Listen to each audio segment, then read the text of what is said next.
Tula, 1168 AD. The last Toltec priest stands before the burning temple, watching centuries of civilization go up in flames. The Atlantean warriors, those massive 15-foot-tall stone giants that once guarded the sacred pyramid, stare down silently as Chichimek invaders torch the city. Smoke rises from the palace quarters where Toltec nobles lived in luxury for generations. The workshops that produced obsidian blades traded from Guatemala to the American Southwest are being looted.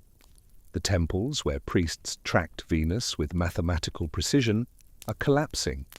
For 250 years, the Toltecs ruled central Mexico as the greatest civilization since Teotihuacan fell 6 centuries ago. They built Tula with its towering pyramids and carved stone warriors. They influenced Chichen Itza 1,000 miles away. They created the cult of Quetzalcoatl, the feathered serpent, and they became so legendary that the Aztecs would claim Toltec blood centuries later to legitimize their own empire. But tonight, it all ends. How did this happen? The story begins not with Toltec glory, but with catastrophe. Around 650 AD, Teotihuacan, the greatest city in the Americas, home to 125,000 people, collapsed. Archaeological evidence shows the city burning, its palaces destroyed, its population scattering across central Mexico. Nobody knows exactly why. Drought, internal rebellion, invasion, whatever the cause, when Teotihuacan fell, it created a power vacuum across the Mexican highlands. For 2 centuries, chaos reigned. Dozens of small groups competed for resources, territory, and survivors. Among these groups were peoples who would eventually become the Toltecs. But they didn't arrive as a unified nation. They were fragments, refugees, survivors carrying pieces of Teotihuacan's knowledge, how to build cities, work obsidian, track the stars, organize armies. Archaeological excavations throughout the basin of Mexico reveal the emergence of a new material culture around 800–900 AD. These early Toltecs weren't a single ethnic group, but a confederation of related peoples sharing linguistic roots, religious practices, and technologies. Their pottery shows clear continuities with late Teotihuacan traditions, while displaying innovations that would become Toltec hallmarks. Distinctive orange and red slip ceramics, geometric patterns, new vessel forms. These markers appear simultaneously across multiple sites, suggesting coordinated cultural development rather than random evolution. The ceramic evidence reveals sophisticated firing techniques and clay preparation methods, indicating access to established workshops and maintained contact between ceramic-producing regions. But pottery alone doesn't build empires. The Toltecs needed a city. And around 900 AD, they found the perfect location. The site chosen for Tollan-Xicocoatitlan, known today as Tula, lay approximately 65 kilometers north of modern Mexico City, in the state of Hidalgo. The location was brilliant. Strategic position, controlling trade routes between the basin of Mexico and the northern frontiers. Reliable water source from the Tula River, with fertile alluvial soils, surrounding hills offering defensive positions, and access to limestone quarries providing construction materials for monumental architecture. This wasn't random settlement. This was strategic urban planning on a scale central Mexico hadn't seen since Teotihuacan's glory days. The early Toltecs understood something crucial. Cities aren't just places where people live. Cities are statements of power, centers of religious authority, hubs of economic production, and symbols of cosmic order made manifest in stone. The establishment of Tula around 900 AD represented one of the most significant urban planning achievements of early Mesoamerica. Unlike Teotihuacan's concentrated urban model, the Toltecs adopted a distributed settlement pattern, maximizing access to diverse ecological zones while maintaining defensive advantages. Sites were typically established on elevated terrain overlooking river valleys, providing both agricultural potential and strategic visibility. The spacing between major settlements suggests coordinated territorial organization, with each center controlling approximately 15-20 kilometers of surrounding territory. This wasn't accidental, this was empire building from the ground up. The city's ceremonial core was oriented approximately 17 degrees east of north, an alignment connecting the city to important astronomical events, while distinguishing it from earlier Teotihuacan traditions. Initial construction phases focused on establishing basic infrastructure, residential areas, workshops, storage facilities, before beginning work on the monumental architecture that would later define the site. Archaeological investigations reveal the earliest occupation at Tula began around 900 AD, with small-scale settlements concentrated along river terraces. But these initial communities consisted of modest residential structures built using local stone and adobe, with thatched roofs supported by wooden posts. Houses typically measured 4-6 meters on each side, arranged around small courtyards serving as work areas and storage spaces. Evidence from these early contexts includes grinding stones for food preparation, spindle whorls indicating textile production, and ceramic vessels for cooking and storage. Simple beginnings, but the Toltecs had ambitious plans. The transition from village-level organization to urban center occurred gradually over the first half of the 10th century. Population growth, evidenced by expanding residential areas and increased artifact density, coincided with construction of more substantial civic and religious architecture. The first monumental buildings at Tula were relatively modest structures, serving as prototypes for the massive pyramids and palaces that would later dominate the site. These early public buildings utilized a distinctive architectural style combining elements from various Mesoamerican traditions, while introducing innovations that would become characteristic of Toltec construction.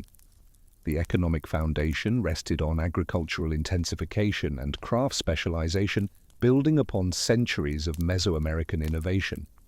Evidence from agricultural terraces and irrigation systems around Tula demonstrates sophisticated understanding of hydraulic engineering and soil management. But agriculture alone wouldn't make Tula legendary. What happened next would transform these humble beginnings into something extraordinary. Because a leader was coming whose name would echo through Mesoamerican history for 1,000 years. By 950 AD, Tula had grown into a thriving city of 15,000–20,000 inhabitants. The population boom necessitated complete reorganization of the settlement's spatial structure and implementation of sophisticated infrastructure systems. But the city's transformation from prosperous town to legendary capital would be driven not just by architecture or agriculture, but by a single controversial figure whose historical reality has become so intertwined with mythology that separating fact from legend remains one of the greatest challenges in Mesoamerican studies. His name was Tse-Acatl Topiltzin Quetzalcoatl. One read, our prince, feathered serpent. And his reign would define everything the Toltecs became. The historical Tse-Acatl appears in the archaeological record through monumental inscriptions, architectural modifications, and material culture changes marking his reign as a period of intensive religious and political transformation. His calendar name, Tse-Acatl, corresponds to the year 947 AD in the Christian calendar, though some scholars favor 895 AD. The title Topiltzin means our prince, or our lord, indicating his political authority. But his association with Quetzalcoatl, the feathered serpent deity, reflects either his priestly role or his posthumous deification. Contemporary inscriptions from Tula show that during his lifetime he was referred to primarily by his calendar name and political title, with divine associations appearing more prominently only in later sources. This distinction is crucial. The man was real. The god came later. Archaeological evidence from Pyramid B and other temples reveals substantial architectural modifications undertaken during Topiltzin's reign, reflecting significant changes in religious practice and ceremonial protocols. New construction phases dating to this period show the addition of specialized chambers and altars designed for rituals associated with Quetzalcoatl worship, while earlier spaces dedicated to other deities were either modified or abandoned entirely.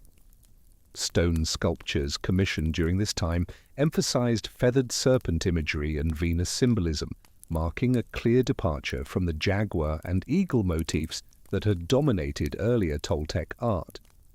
But the most dramatic change wasn't architectural, it was theological, and it would tear Toltec society apart.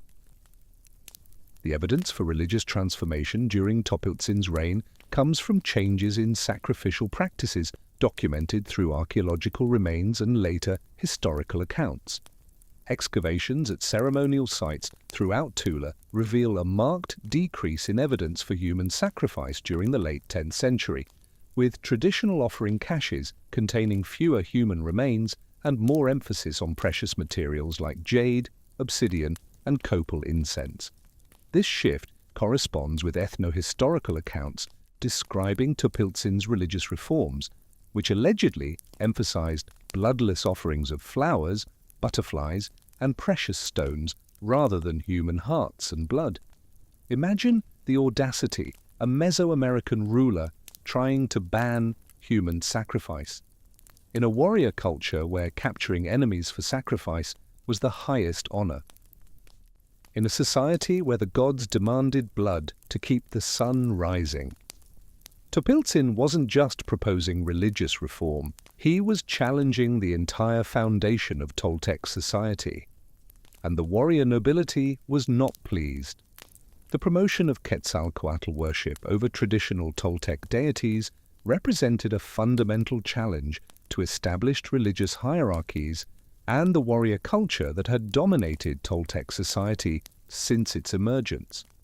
Quetzalcoatl, as a deity associated with wind, learning, and the planet Venus, embodied very different values from Tezcatlipoca, the smoking mirror, the traditional patron of Toltec warriors who represented conflict, night, and terrestrial power.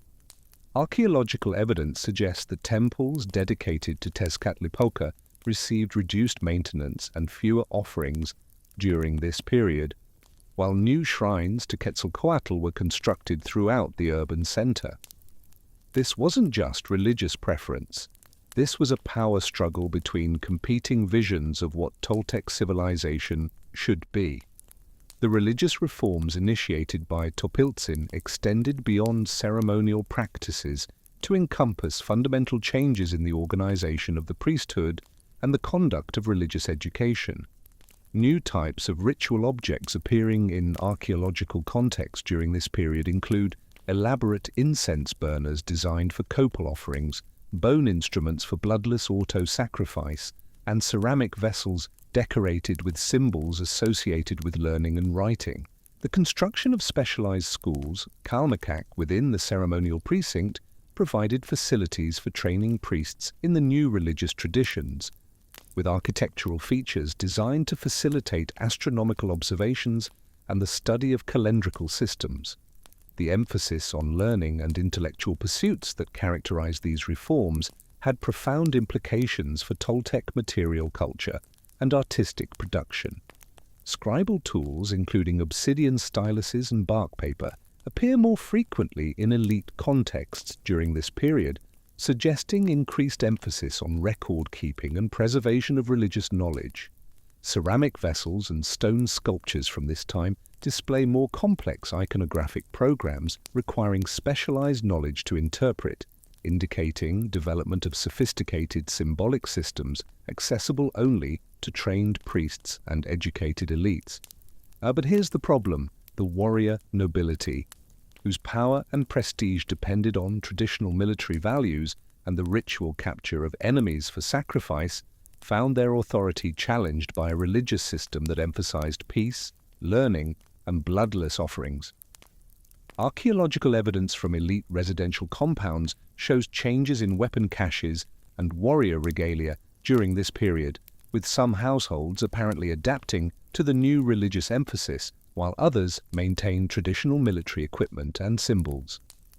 The factional struggles that emerged during Topiltzin's reign are documented through changes in architectural patronage and distribution of luxury goods within Tula.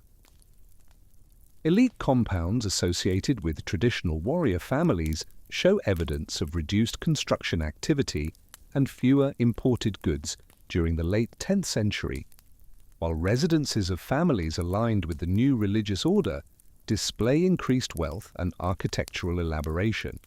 This economic redistribution created resentment among displaced traditional elites and provided the foundation for organized opposition to Topiltzin's rule. The role of Tezcatlipoca priests in organizing opposition is suggested by archaeological evidence from temples dedicated to this deity, which shows signs of deliberate destruction and abandonment during the late 10th century, followed by hasty restoration efforts suggesting political upheaval. Offering caches from this period contain unusual combinations of objects that may represent attempts to revive traditional religious practices in opposition to the imposed Quetzalcoatl cult. The storm was coming, and it would cost Topiltzin everything.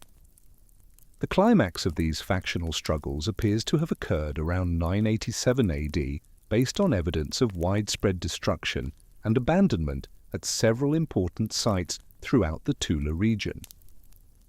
Archaeological layers dating to this period contain burned buildings, scattered human remains, and evidence of hasty burial of valuable objects, suggesting violent conflict that disrupted normal urban life.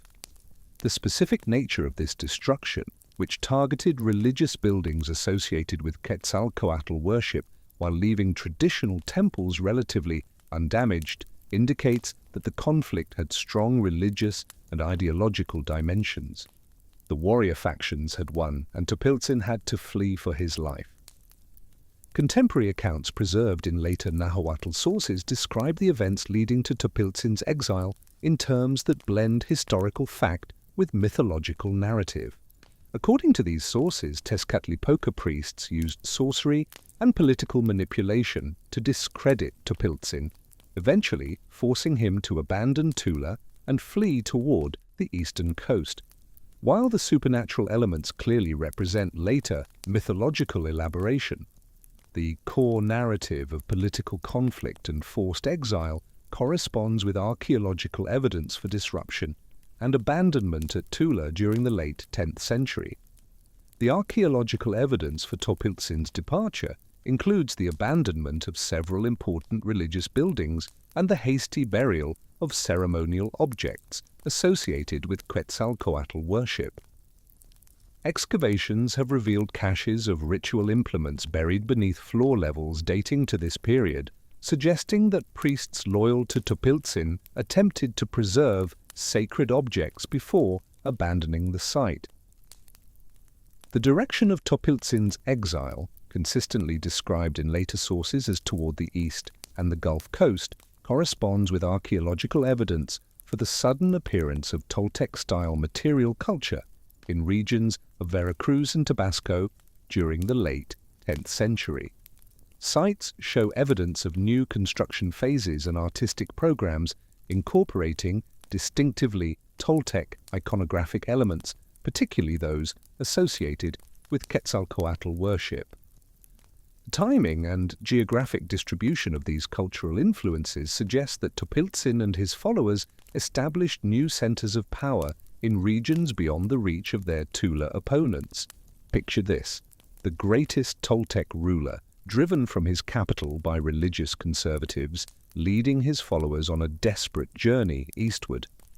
Where was he going? What was his plan?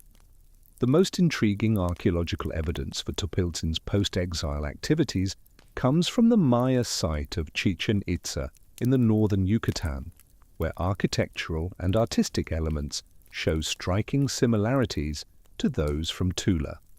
The Temple of Kukulkan, the Great Ball Court, and the Temple of the Warriors at Chichen Itza all display iconographic programs and architectural features that closely parallel structures built during Topiltzin's reign at Tula.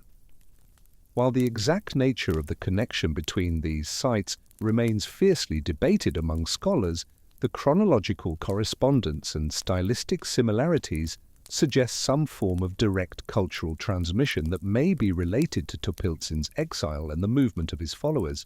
Could the exiled Topiltzin have traveled over 1,000 miles to Chichen Itza? Could he have established a new kingdom among the Maya? We'll return to that mystery later. For now, back to Tula. Because the city Topiltzin left behind was about to transform from reformist experiment into military powerhouse. The archaeological record from Tula in the immediate aftermath of Topiltzin's exile shows evidence of attempts to restore traditional religious practices and political structures. Temples dedicated to Tezcatlipoca were rebuilt and rededicated, while new construction projects emphasized military themes and warrior symbolism. However, the religious and cultural changes initiated during Topiltzin's reign had created lasting transformations in Toltec society that could not be entirely reversed. Many of the artistic and architectural innovations developed during his rule continued to influence Toltec culture, while the religious ideas associated with his reforms spread to other regions through trade networks and political alliances. Ironically, by trying to erase Topiltzin's legacy, the conservatives ensured it would survive. His exile transformed him from controversial ruler into martyred hero, and that martyrdom would make him immortal.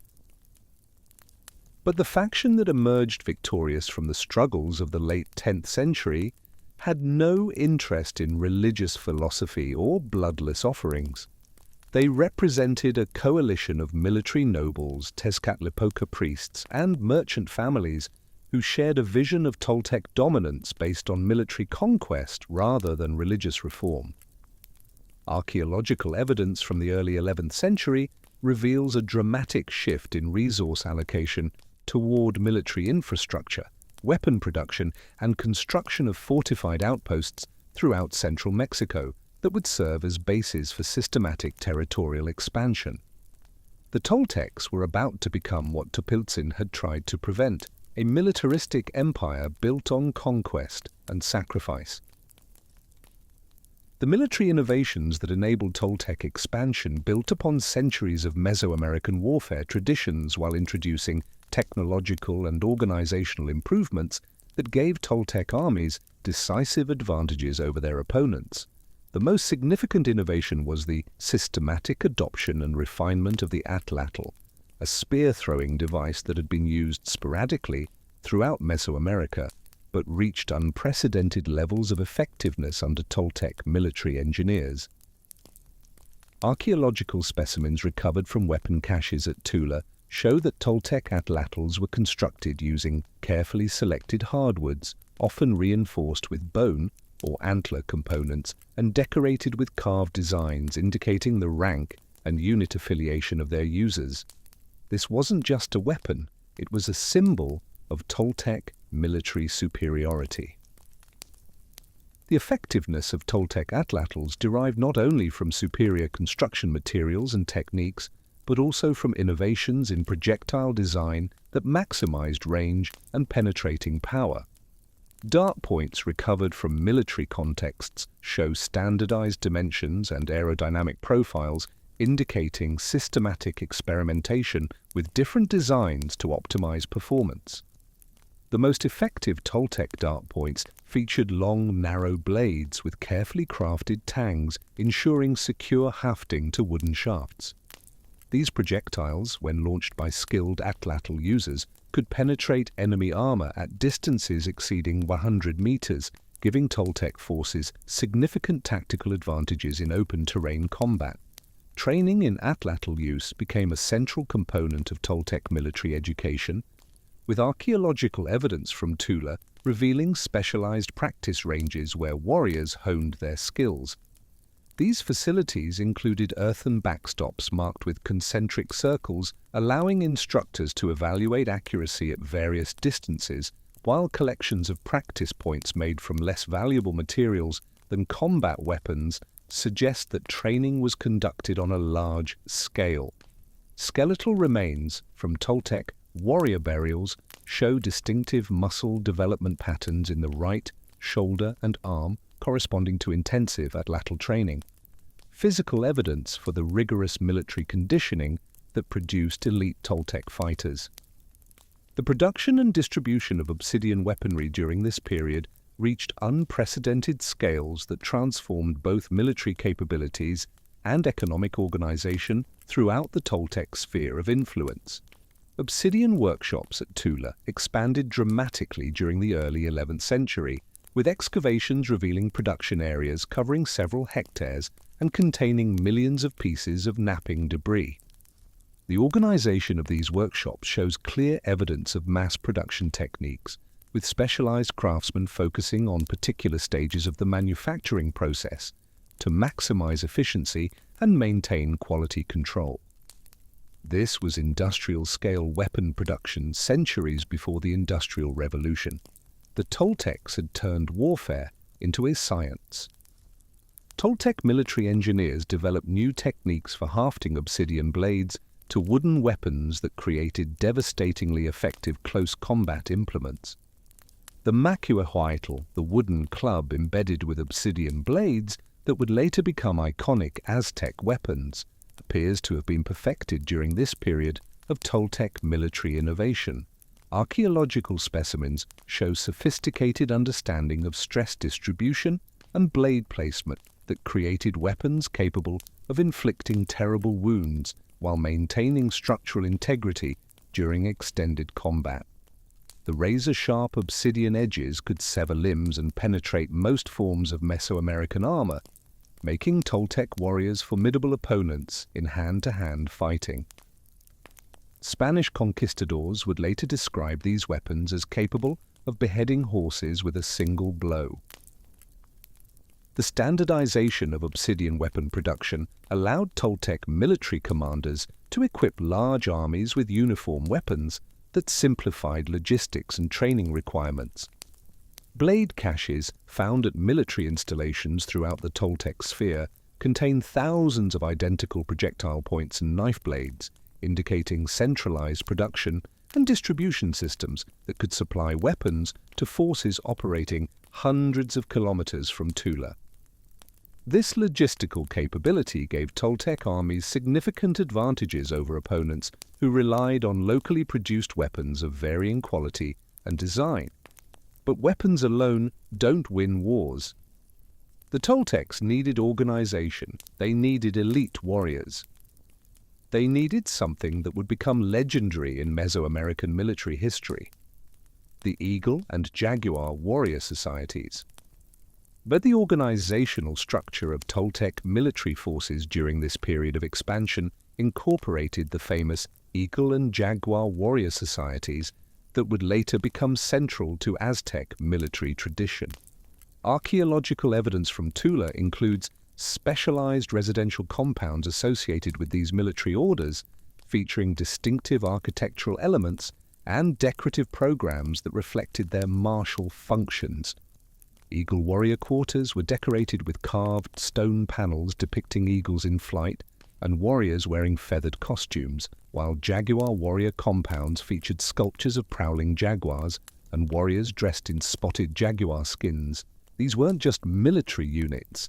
They were brotherhoods, religious orders, and social institutions that bound warriors together through sacred oaths and shared identity. Eagle warriors specialized in long-range combat using atlatls and arrows, with training emphasizing accuracy, mobility, and reconnaissance skills that made them ideal for scouting and skirmishing operations. Archaeological evidence from their quarters includes specialized storage facilities for arrows and atlatl darts, practice targets designed for aerial combat simulation, and workshop areas where warriors maintained their equipment. Burials of eagle warriors contain elaborate feathered costumes and weapons decorated with bird motifs, while skeletal analysis reveals physical conditioning consistent with extensive training in running and climbing. They were the Toltec special forces, mobile, deadly, and feared throughout central Mexico.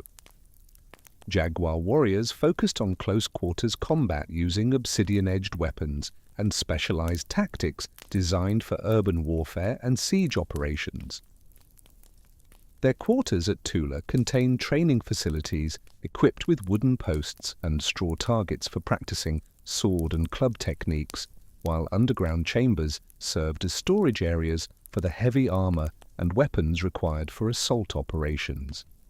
Jaguar warrior burials include massive obsidian clubs, thick cotton armor, and helmets carved to resemble jaguar heads, emphasizing their role as shock troops in Toltec military operations. These were the warriors who led the charge, who broke enemy lines, who turned battles into slaughter. The initiation rituals and training programs that prepared young Toltec nobles for membership in these warrior societies are documented through archaeological evidence from ceremonial areas within their residential compounds. The territorial expansion that began in earnest around 1000 AD followed a systematic pattern revealing sophisticated strategic planning and coordination among Toltec military commanders.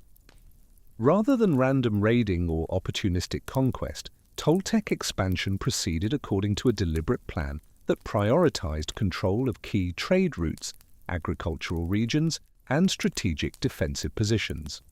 Archaeological evidence from newly conquered territories shows the rapid establishment of Toltec administrative centers, military garrisons, and tribute collection facilities, indicating well-developed systems for integrating conquered populations into the Toltec sphere of influence.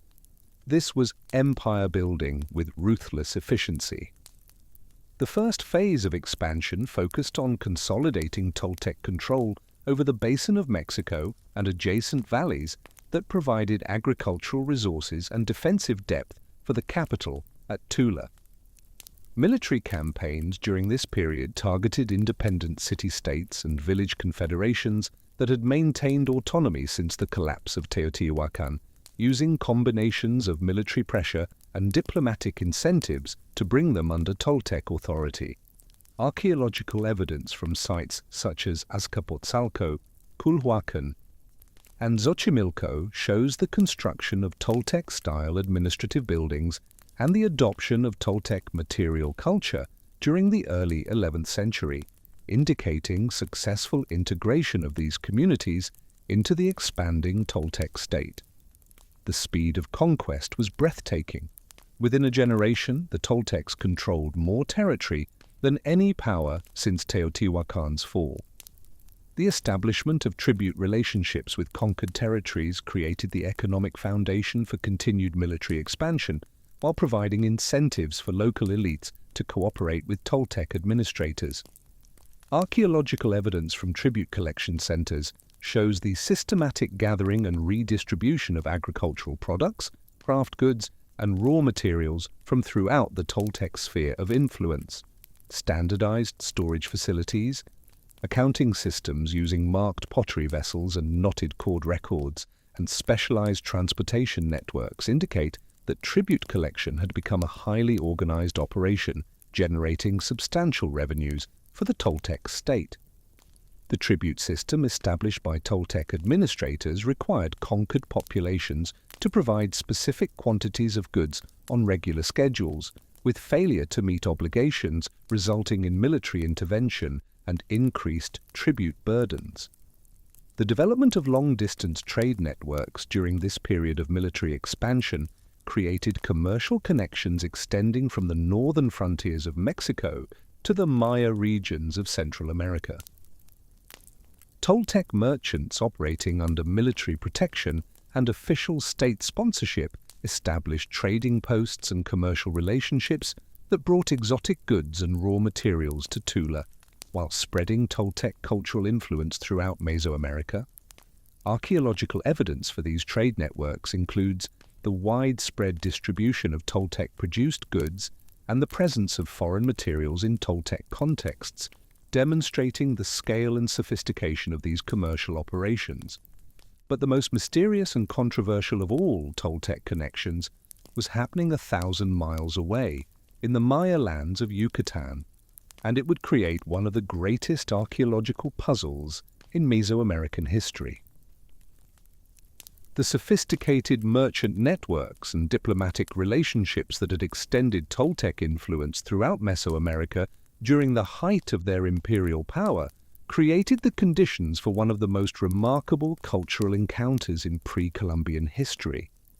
The arrival of Toltec traders, warriors, and possibly political refugees in the northern Yucatan Peninsula during the late 10th and early 11th centuries initiated a period of intensive cultural exchange that would transform Maya civilization while creating architectural and artistic synthesis that continues to puzzle scholars today. The site of Chichen Itza, already an important Maya ceremonial center, became the focal point of this cultural fusion, developing into a cosmopolitan city that combined Maya astronomical knowledge with Toltec military traditions, Maya architectural techniques with Central Mexican iconographic programs, and Maya political structures with Toltec concepts of imperial authority. Archaeological investigations at Chichen Itza have revealed a complex sequence of construction phases documenting the gradual integration of Toltec elements into existing Maya architectural traditions.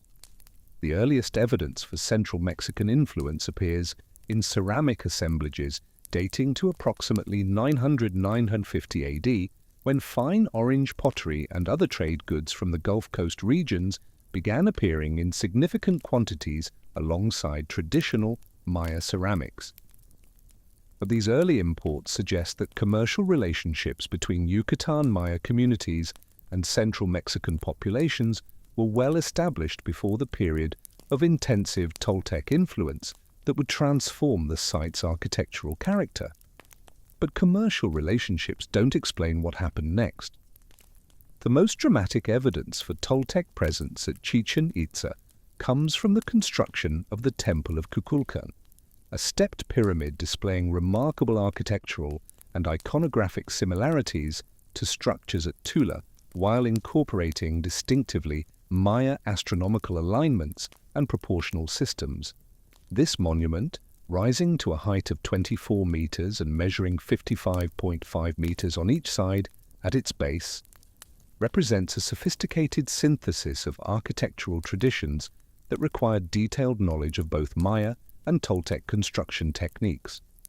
The pyramid's 9 terrace levels and 4 stairways create a total of 365 steps when including the platform temple, corresponding to the solar year and demonstrating the continuation of Maya astronomical traditions within the new architectural framework. But here's where it gets really interesting. Twice a year, during the spring and autumn equinoxes, the sun creates a shadow pattern on the northern stairway that looks exactly like a serpent descending from the heavens. Kukulkan, Quetzalcoatl, coming down to earth. The iconographic program decorating the Temple of Kukulkan reveals the systematic integration of Central Mexican religious symbols with Maya theological concepts, creating visual narratives that would have been comprehensible to audiences familiar with both cultural traditions. Feathered serpent motifs carved on the pyramid's balustrades combine Quetzalcoatl imagery from central Mexico with Maya representations of Kukulkan, the Yucatecan version of the feathered serpent deity. The heads of these serpents, positioned at the base of the northern stairway, are illuminated by shadow patterns during the equinoxes, creating the famous serpent of light effect that demonstrates the continued importance of astronomical observations in Maya religious practice. This wasn't just architectural borrowing, this was something deeper. This was cultural synthesis on a scale rarely seen in human history.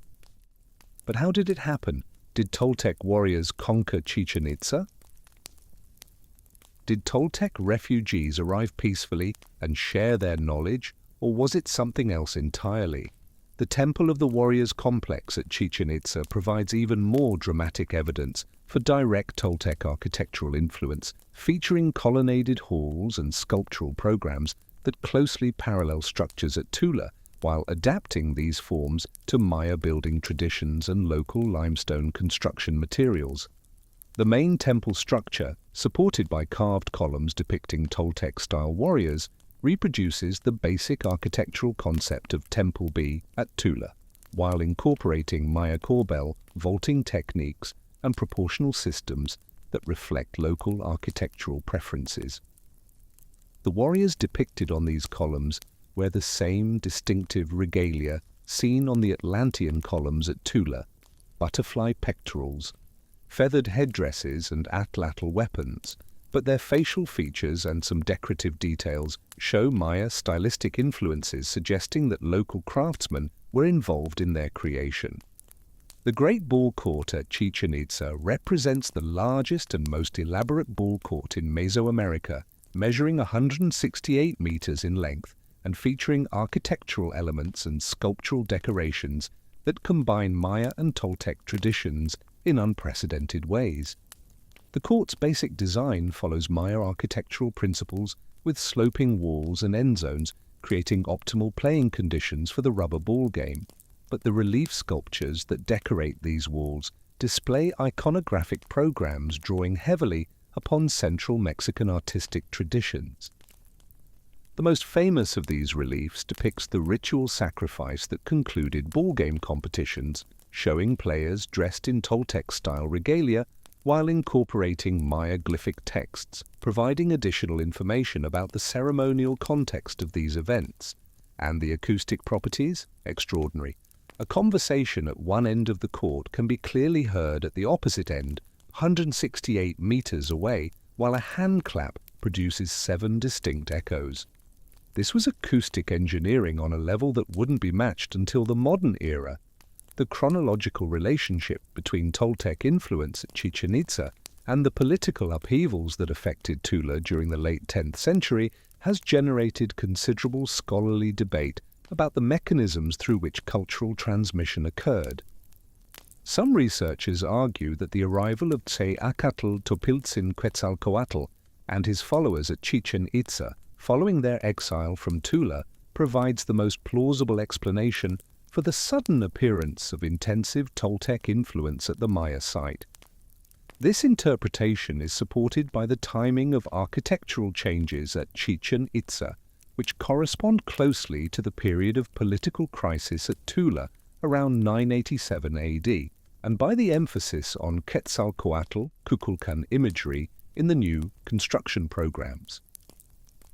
Could the exiled Topiltzin have actually made it to Chichen Itza? Could he have been welcomed by Maya rulers as a priest-king, bringing new knowledge and prestige? Alternative interpretations suggest that Toltec influence at Chichen Itza resulted from gradual cultural diffusion through trade networks and diplomatic relationships rather than the arrival of specific political refugees or military conquerors.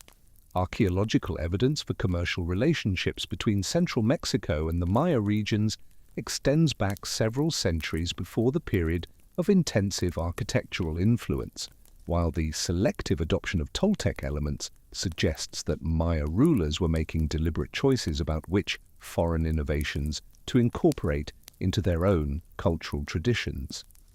Debate over the nature of Toltec-Maya interactions at Chichen Itza reflects broader questions about the mechanisms of cultural change in ancient Mesoamerica and the ways in which different civilizations influenced each other through contact and exchange. We may never know the full truth. But one thing is certain.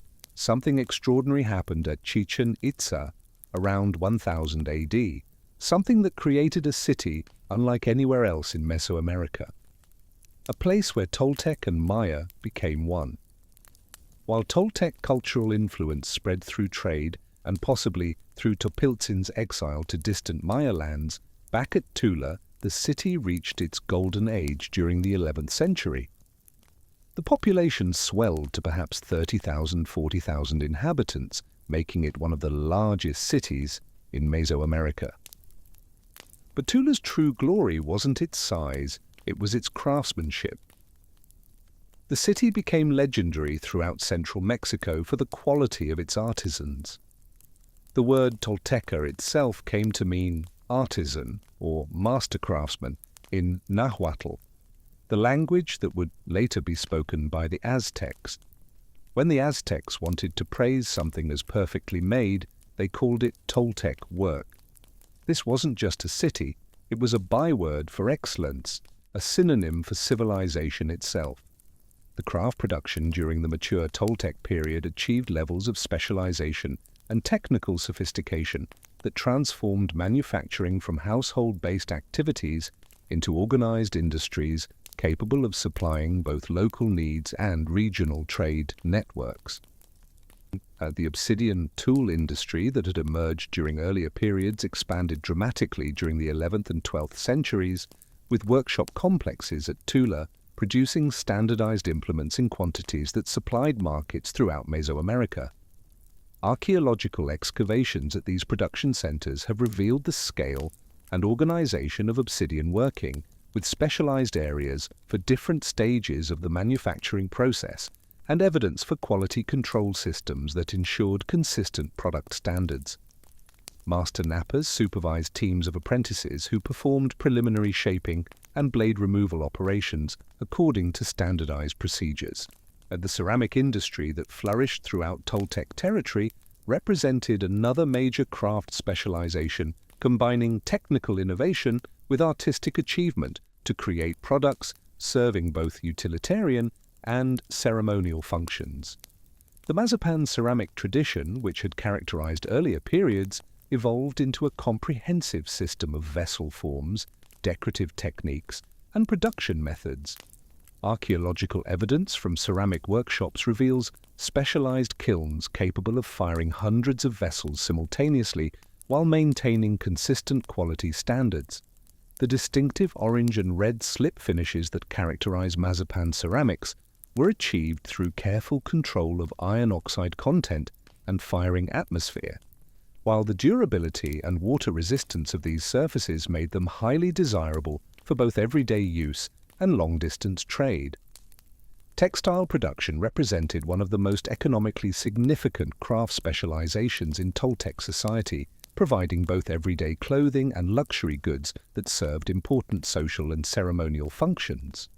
Archaeological evidence from textile workshops includes numerous spindle whorls, loom weights, and other weaving implements demonstrating the scale and organization of cloth manufacturing throughout Toltec territory.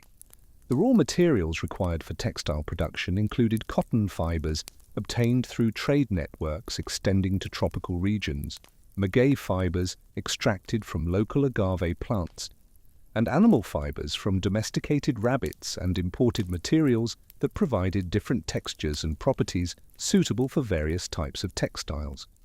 The most skilled weavers specialized in producing elaborate ceremonial textiles decorated with feathered designs, geometric patterns, and symbolic motifs that required exceptional technical ability and cultural knowledge to execute properly. The metallurgical traditions that developed during the Toltec period represented some of the earliest systematic metalworking in central Mexico, introducing new technologies and artistic possibilities that would later be adopted and expanded by subsequent Mesoamerican civilizations. Copper working represented the primary focus of Toltec metallurgical activities, with craftsmen developing sophisticated techniques for smelting, casting, and cold working this versatile metal. The most common cast objects included bells, needles, tweezers, and decorative elements incorporated into clothing, jewelry, and ceremonial regalia. The distinctive sound quality of Toltec copper bells made them particularly valuable for religious ceremonies and public occasions. But all this prosperity, all this craftsmanship, all this cultural achievement was built on a foundation that was starting to crack. The sophisticated economic networks, military systems, and administrative structures that had sustained Toltec dominance across central Mexico for over a century were beginning to show signs of strain by 1100 AD under the combined weight of environmental challenges, internal political conflicts, and external military pressures. The environmental crisis that began to affect central Mexico during the early 12th century represented the most serious challenge to Toltec agricultural productivity since the establishment of their intensive farming systems around Tula. Paleoclimatological evidence from lake sediments, tree rings, and other environmental indicators reveals a pattern of decreasing rainfall and increasing temperature variability that created drought conditions lasting several consecutive growing seasons. The sophisticated irrigation networks and terrace farming systems that had supported large urban populations became increasingly inadequate as water sources diminished, crop yields declined throughout the Tula River Valley and surrounding agricultural regions. Archaeological evidence from agricultural areas around Tula documents the desperate measures undertaken by Toltec farmers to maintain food production as environmental conditions deteriorated. Excavations reveal the construction of additional water storage facilities, the expansion of existing irrigation canals to tap more distant water sources, and the modification of terrace fields to maximize water retention during brief rainy periods. Stone-lined wells were dug to unprecedented depths in attempts to reach groundwater sources that had previously been accessible through surface springs. But it wasn't enough. The rains had failed, and without rain, no amount of engineering could save them. The agricultural crisis created cascading effects throughout Toltec economic and political systems that proved impossible to resolve through traditional administrative responses. Urban populations that had grown accustomed to reliable food supplies from rural agricultural areas began experiencing shortages that led to social unrest and challenges to established authority structures. Archaeological deposits from residential areas at Tula show evidence of dietary stress, including increased consumption of wild plants and animals that had not been significant food sources during periods of agricultural abundance. Skeletal remains from this period reveal nutritional deficiencies and growth stunting, indicating prolonged periods of inadequate food intake across all social classes. Even the elite were going hungry. When the nobles start starving, the empire is in trouble. The tribute collection systems that had provided essential resources for maintaining imperial administration and military forces became increasingly difficult to sustain as agricultural productivity declined throughout Toltec territory. Communities that had previously met their tribute obligations without difficulty found themselves unable to produce the required quantities of grain, textiles, and other goods while maintaining adequate supplies for local consumption. Archaeological evidence from tribute-paying settlements shows the abandonment of specialized production facilities and the conversion of craft workshops to food storage areas as communities prioritize survival over the manufacture of goods for regional exchange networks. The breakdown of tribute collection created fiscal crises that undermined the ability of Toltec administrators to maintain the military forces, public works projects, and ceremonial activities that legitimized their political authority. Construction activities at major ceremonial centers throughout Toltec territory slowed dramatically during the early 12th century, with many building projects left incomplete as resources were diverted to more immediate survival needs. The maintenance of existing infrastructure, including roads, irrigation systems, and public buildings, suffered as labor, and materials became increasingly scarce, and communities focused their efforts on local food, production, and defense. Internal political conflicts that had been suppressed or managed through successful imperial expansion began to resurface as environmental pressures reduced the resources available for maintaining political unity.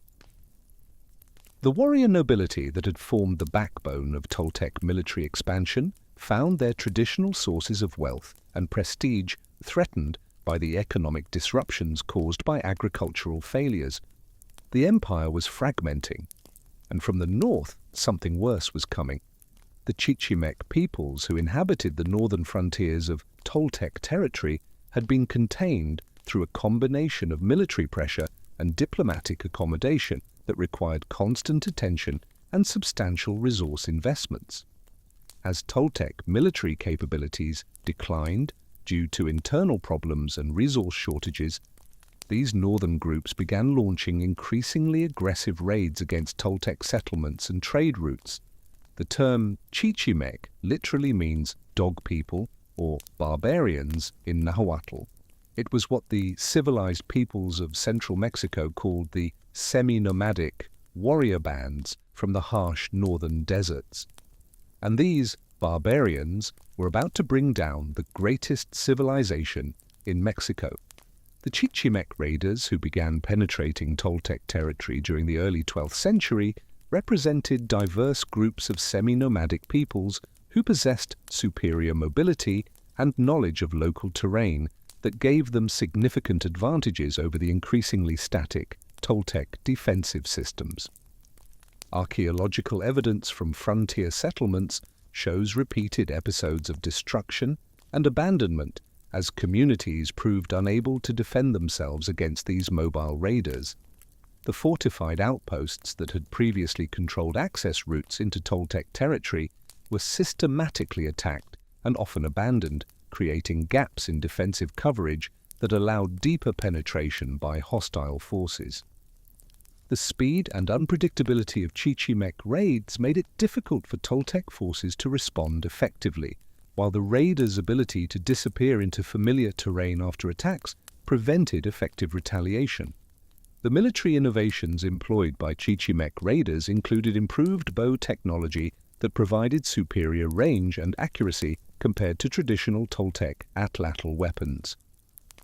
Archaeological evidence from battle sites reveals the adoption of new types of projectile points designed for bow use, while the remains of defensive installations show modifications intended to counter mounted attackers. But the Toltecs, masters of atlatl warfare, found themselves outmatched by enemies who could shoot arrows from horseback. Wait, no, there were no horses in pre-Columbian America. The Chichimecs were on foot.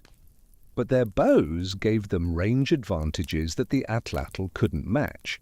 And more importantly, they were hungry, desperate, and had nothing to lose. The Toltecs, grown soft on tribute and urban luxury, were fighting to preserve wealth. The Chichimecs were fighting to survive. That made all the difference. The economic disruption caused by Chichimec raiding extended far beyond the immediate damage inflicted on attacked settlements to encompass broader effects on trade networks, agricultural production, and resource allocation throughout northern Toltec territory. Merchant caravans traveling to and from northern trading partners faced increasing risks that made long-distance commerce increasingly unprofitable, while the military escorts required for protecting trade expeditions diverted resources from other essential activities. Agricultural communities in frontier areas were forced to abandon outlying fields and concentrate their activities in defensible locations, reducing overall food production and creating additional pressure on already strained supply systems. Northern trade routes that had brought turquoise and other precious materials from the American Southwest were cut off. The tribute system was collapsing, and Tula itself was increasingly isolated. The pressure from other competing powers in central Mexico created additional challenges for Toltec authorities, who were already struggling with internal problems and northern raiders. The various city-states and regional confederations that had been incorporated into the Toltec sphere of influence during the period of imperial expansion began asserting greater independence as central authority weakened. Archaeological evidence from these regions shows the construction of new fortifications, the development of independent military capabilities, and changes in material culture that suggest reduced integration with Toltec cultural and economic systems. The emergence of rival power centers in the basin of Mexico represented a particularly serious threat to Toltec authority, as these regions possessed the agricultural resources, population density, and strategic locations necessary to challenge Toltec dominance effectively. The vultures were circling, and Tula was dying. The religious and ideological crisis that accompanied political fragmentation created additional challenges for maintaining social cohesion and legitimate authority throughout former Toltec territories. The theological framework that had legitimized Toltec imperial expansion and political dominance became increasingly difficult to sustain as military defeats, economic failures, and environmental disasters raised questions about divine favor and cosmic order. Archaeological evidence from ceremonial centers shows reduced participation in traditional rituals, simplified ceremonial equipment, and the abandonment of some religious practices that had been central to Toltec cultural identity. When the gods stop answering prayers, when the sacrifices no longer bring rain, when the cosmic order itself seems to be collapsing, that's when people lose faith. And without faith, there is no empire. The abandonment of major Toltec centers began during the mid-12th century as communities found it increasingly difficult to maintain large urban populations in the face of agricultural shortages, military threats, and political instability. Archaeological evidence from Tula reveals a gradual process of population decline that accelerated during periods of particular crisis.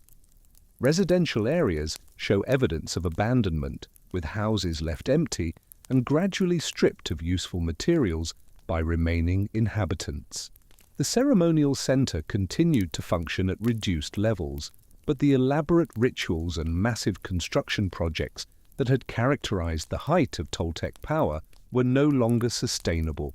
Picture this: the great plazas of Tula, once thronged with thousands during festivals, now echoing and empty, the workshops silent, the tribute warehouses bare, the Atlantean warriors standing guard over a dying city.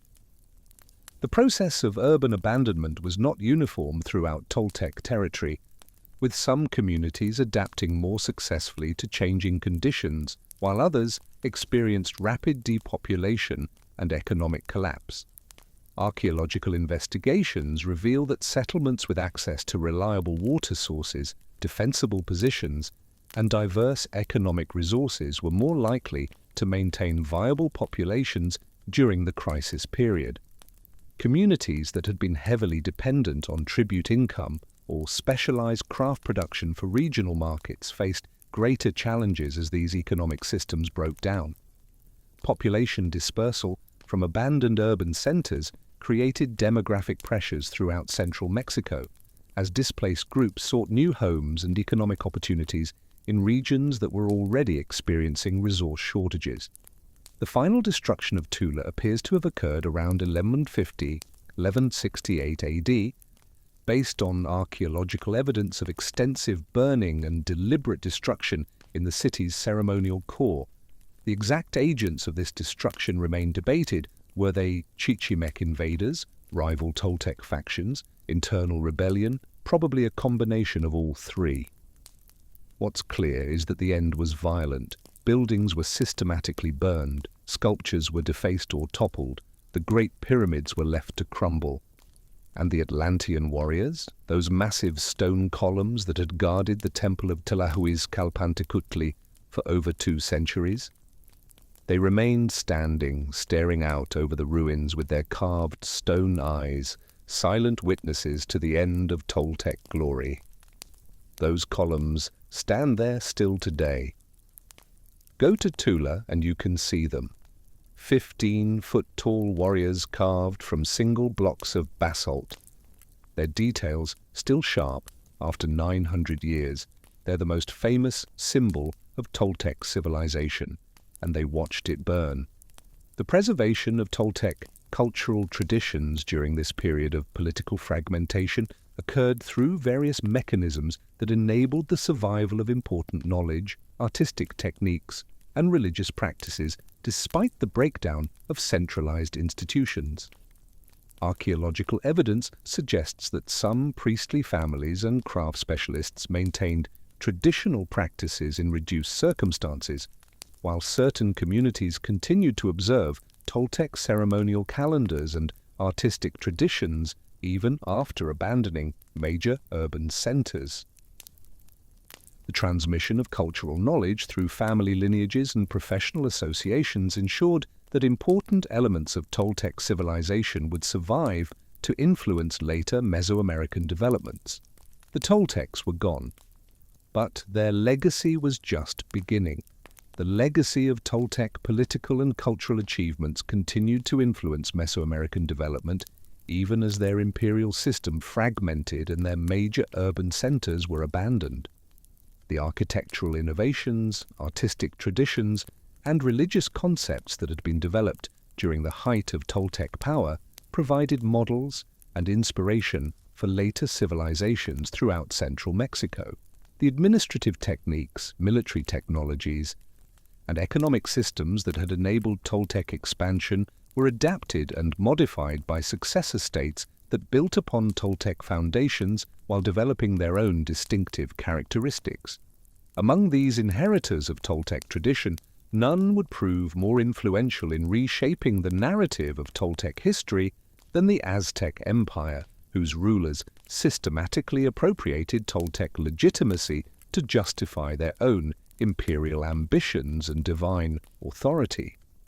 The Triple Alliance that emerged in the basin of Mexico during the 15th century, 3 centuries after Tula fell, constructed elaborate genealogical and mythological connections to the Toltecs that transformed historical memory while establishing political precedents that would govern Mesoamerican imperial ideology until the Spanish conquest. The Aztec appropriation of Toltec history began with deliberate attempts to establish direct dynastic connections to the rulers of Tula. Despite the chronological gap of nearly 3 centuries between the collapse of Toltec power and the emergence of Aztec dominance, Aztec historical accounts preserved in codices and oral traditions recorded by Spanish chroniclers consistently portrayed their rulers as legitimate heirs to Toltec authority who had inherited both the right and responsibility to govern central Mexico according to ancient precedents. These claims were supported through carefully constructed genealogies that traced Aztec royal lineages back to Toltec nobles, while archaeological evidence suggests that actual biological connections were minimal or non-existent. The most significant of these genealogical constructions involve the rulers of Culhuacan, a city-state in the southern basin of Mexico that had maintained some continuity with Toltec traditions during the period of political fragmentation.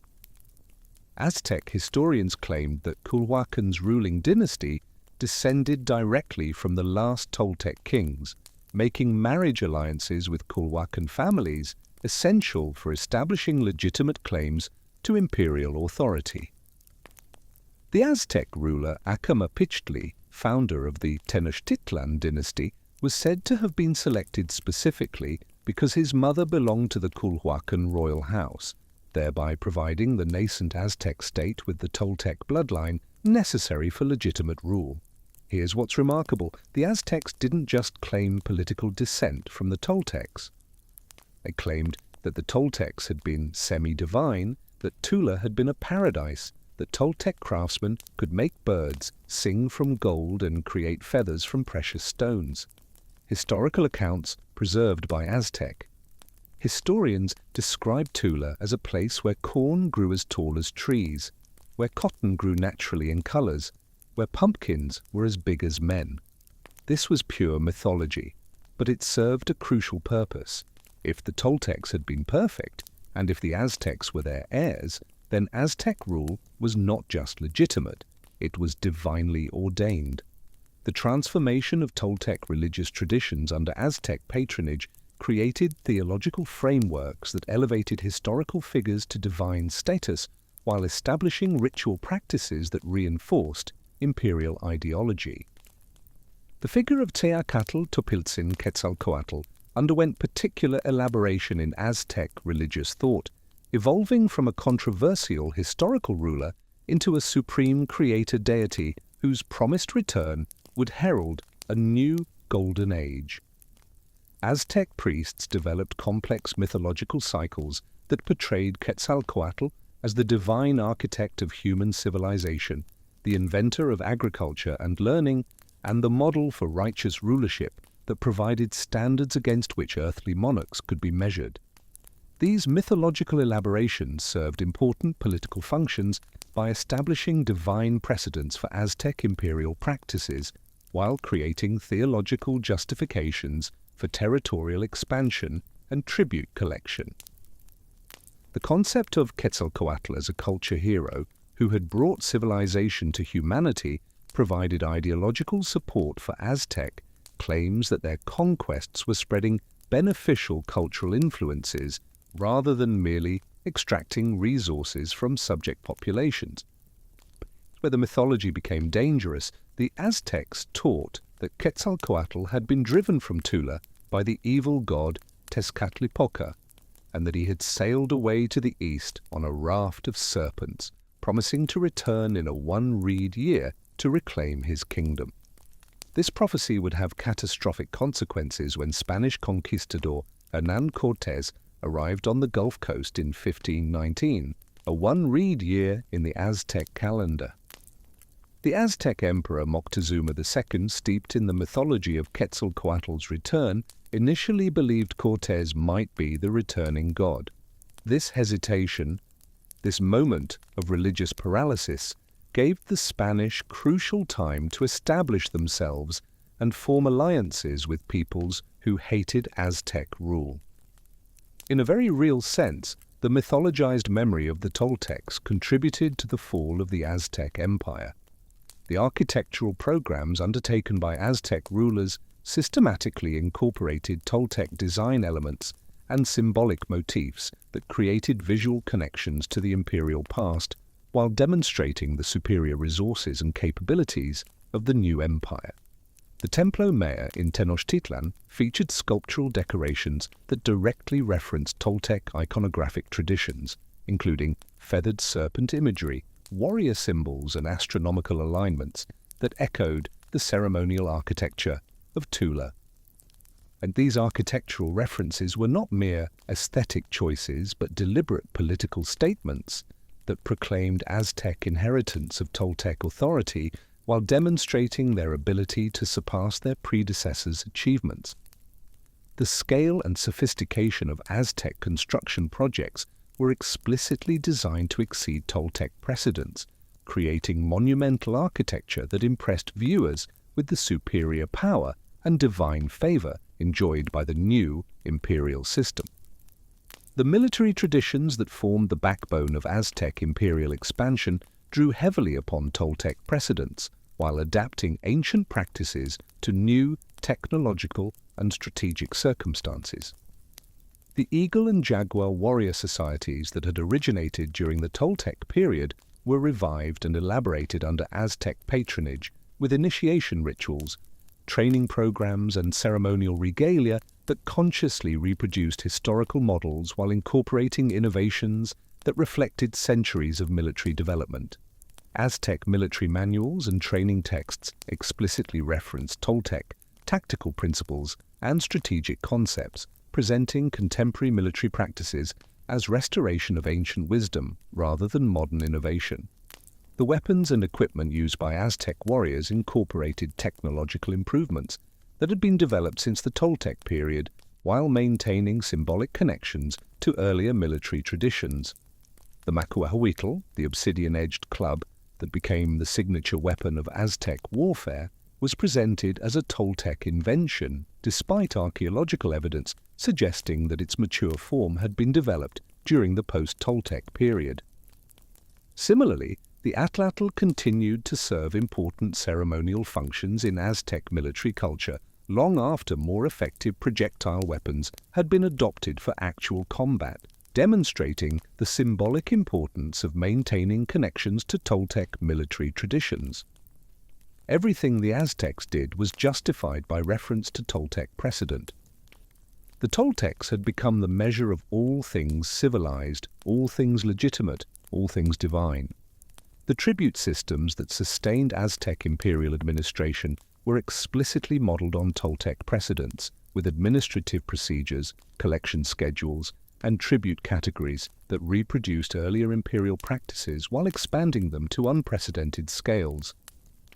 Aztec tribute lists preserved in colonial documents referenced Toltec administrative terminology and organizational principles, while the geographic extent of tribute collection was presented as restoration of ancient imperial boundaries rather than new territorial conquest.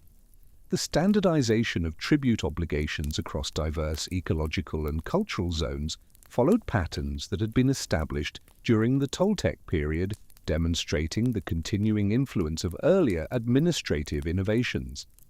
The commercial networks that connected Aztec territories throughout Mesoamerica built upon trade routes and commercial relationships that had been established during the Toltec period.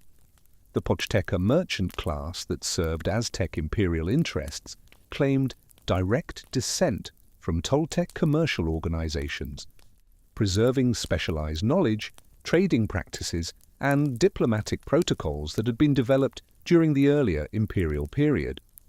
Archaeological evidence from merchant quarters in Aztec cities reveals material culture assemblages that show clear continuities with Toltec commercial traditions, including specialized storage facilities, standardized weights and measures, and ceremonial objects associated with long-distance trade.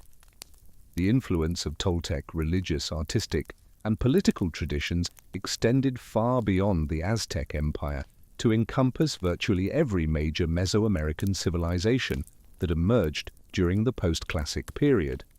The Maya city-states of the Yucatan Peninsula maintained architectural and artistic traditions that had been established during the period of Toltec influence at Chichen Itza, with ceremonial centers throughout the region featuring feathered serpent imagery, warrior symbolism, and astronomical alignments that reflected Toltec religious concepts.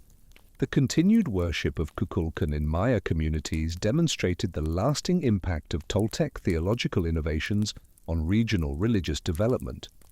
The Tarascan Empire of Western Mexico developed political and military institutions that showed clear influences from Toltec models despite maintaining distinct cultural traditions and linguistic identity.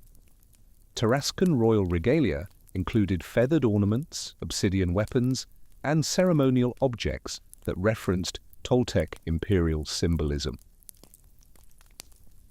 The Huastec peoples of the Gulf Coast region maintained religious and artistic traditions that preserved elements of Toltec cultural influence despite centuries of political independence and cultural development. Archaeological investigations at Huastec sites have revealed ceremonial architecture, sculptural programs, and material culture assemblages that show continuing connections to Toltec artistic traditions, while religious practices documented by Spanish chroniclers included ceremonies and mythological concepts that had been introduced during the period of Toltec expansion. The integration of these foreign elements into distinctively Huastec cultural contexts demonstrates the selective adoption and adaptation of Toltec innovations by regional populations. Transformation of historical Toltecs into legendary figures occurred through complex processes of cultural transmission that involved both deliberate mythological elaboration and gradual distortion of historical memory over time.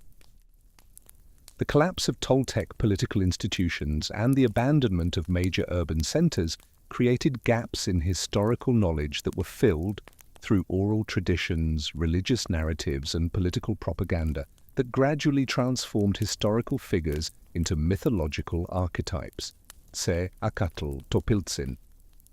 Quetzalcoatl became the most prominent example of this transformation, evolving from a controversial historical ruler into a divine culture hero whose legendary exploits provided models for righteous leadership and promises of future redemption. The man became a god, the city became paradise, and history became myth. The mythological cycles that developed around Toltec history incorporated elements from much older Mesoamerican religious traditions while adding new themes that reflected the specific historical experiences of post-Toltec populations.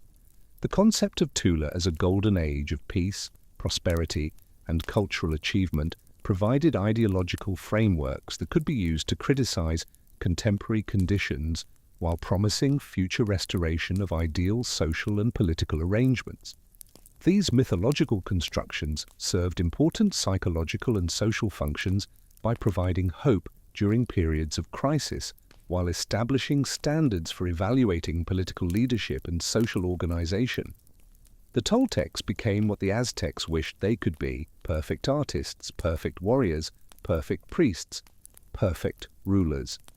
The preservation and transmission of these legendary narratives occurred through various institutional mechanisms that ensured their survival across centuries of political and cultural change.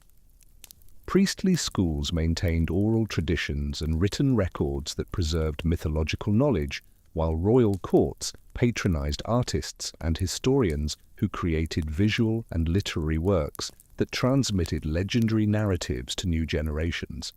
The integration of Toltec mythology into religious ceremonies, political rituals, and educational curricula ensured that these traditions remained vital components of Mesoamerican cultural identity long after their historical origins had been forgotten or transformed beyond recognition. When Spanish friars arrived in the 1520s and asked Aztec elders about their history, they heard stories about the Toltecs that were already 400 years out of date and heavily mythologized. Modern archaeological discoveries have provided increasingly sophisticated understanding of Toltec civilization that both confirms and challenges traditional interpretations of their historical significance and cultural achievements. Excavations at Tula and other major sites have revealed evidence for urban planning, architectural innovation, and craft specialization that demonstrates the genuine achievements of Toltec civilization while placing these accomplishments within broader contexts of Mesoamerican cultural development. The archaeological record reveals a complex society that combined military expansion with cultural synthesis, creating imperial institutions that influence regional development while adapting to diverse local conditions and populations. The chronological frameworks established through radiocarbon dating, ceramic analysis, and stratigraphic investigation have provided more precise understanding of Toltec development that clarifies the relationship between historical events and later mythological elaborations. These scientific approaches have revealed that Toltec civilization developed over several centuries through gradual processes of cultural integration and political consolidation, rather than sudden emergence under divine guidance or heroic leadership. The archaeological evidence demonstrates that Toltec achievements resulted from collective efforts by diverse populations, rather than the individual genius of legendary rulers, providing more realistic appreciation for the social and economic foundations that supported their cultural innovations. Ongoing scholarly debates about Toltec civilization's true extent and nature reflect both the limitations of available evidence and the complexity of cultural processes that created their distinctive achievements. The geographic boundaries of direct Toltec political control remain difficult to establish with precision, while the mechanisms through which Toltec cultural influence spread throughout Mesoamerica continue to generate competing interpretations among researchers. Some scholars emphasize military conquest and political domination as primary factors in Toltec expansion, while others stress commercial relationships, cultural attraction, and voluntary adoption of Toltec innovations by regional populations. But the truth, as always, lies somewhere in between. The Toltecs conquered, they traded, they influenced, they inspired. And when they fell, their legend only grew stronger. The relationship between archaeological evidence and ethno-historical accounts presents particular challenges for understanding Toltec civilization, as later sources were influenced by political agendas and mythological elaborations that may not accurately reflect historical realities. The integration of scientific archaeological data with traditional historical narratives requires careful evaluation of source reliability and cultural context, while recognition of indigenous perspectives and knowledge systems provides important insights that complement Western academic approaches. These methodological considerations continue to shape research directions and interpretive frameworks that guide contemporary Toltec studies. We know far more about what the Aztecs believed about the Toltecs than we know about what the Toltecs actually believed about themselves. That gap between history and memory is one of the great challenges in Mesoamerican archaeology. The significance of Toltec civilization in Mesoamerican history extends far beyond their specific political and cultural achievements to encompass their role as cultural mediators who facilitated the transmission of innovations, ideas, and traditions across vast geographic and temporal distances. Their imperial system created networks of communication and exchange that connected diverse populations while establishing precedents for political organization, religious practice, and artistic expression that would influence regional development for centuries. The collapse of Toltec political power did not end their historical influence, but rather began a new phase of cultural transmission that would ultimately shape the development of every major Mesoamerican civilization that followed. The legacy of Tula as the archetypal civilized city continued to inspire urban planning and architectural design throughout Mesoamerica, with later rulers consciously attempting to recreate the perceived perfection of the Toltec capital in their own ceremonial centers. This idealization of Toltec urban achievement provided both practical models and symbolic frameworks that guided city planning decisions while establishing standards for evaluating civic accomplishment. The enduring influence of Toltec urban design principles demonstrates the lasting impact of their innovations on Mesoamerican concepts of proper social organization and physical environment. Every great city built after Tula, from Aztec Tenochtitlan to Maya Mayapan, claimed to be recreating Tula's glory. None succeeded, but all tried. The transformation of Toltec history into mythology created cultural resources that continued to influence Mesoamerican societies long after the Spanish conquest, with indigenous communities maintaining traditions and beliefs that preserved elements of Toltec religious and political thought. Colonial and modern indigenous movements have drawn upon Toltec symbolism and mythology to articulate cultural identity and political resistance, demonstrating the continuing relevance of these ancient traditions for contemporary indigenous peoples. The persistence of Toltec cultural influence across more than a millennium of historical change testifies to the enduring power of their achievements and the universal appeal of their vision of civilized society. The study of Toltec civilization thus provides crucial insights into the processes of cultural development, imperial expansion, and historical transmission that shaped Mesoamerican history, while offering broader perspectives on the relationship between political power and cultural achievement in human societies. Their legacy demonstrates that historical influence extends far beyond the chronological boundaries of political dominance, creating cultural foundations that continue to shape human experience across generations and centuries.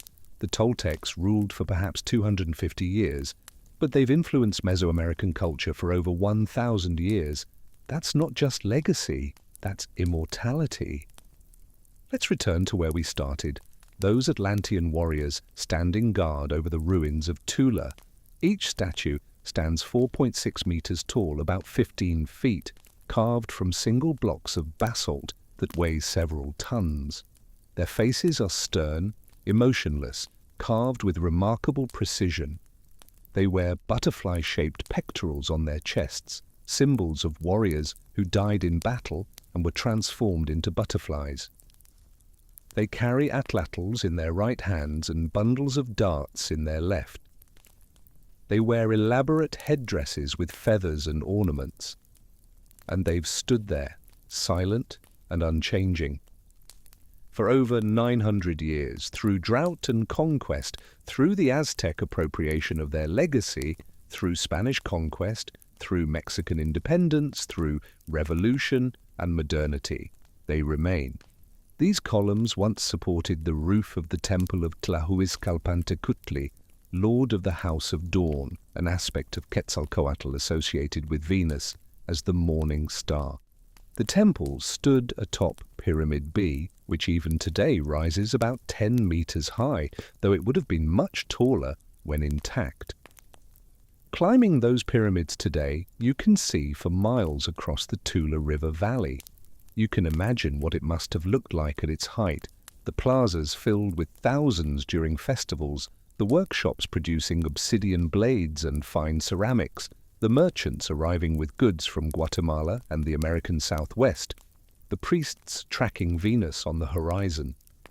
You can almost hear the drums, smell the copal incense, feel the power that once radiated from this place. but you're also standing in a ruin.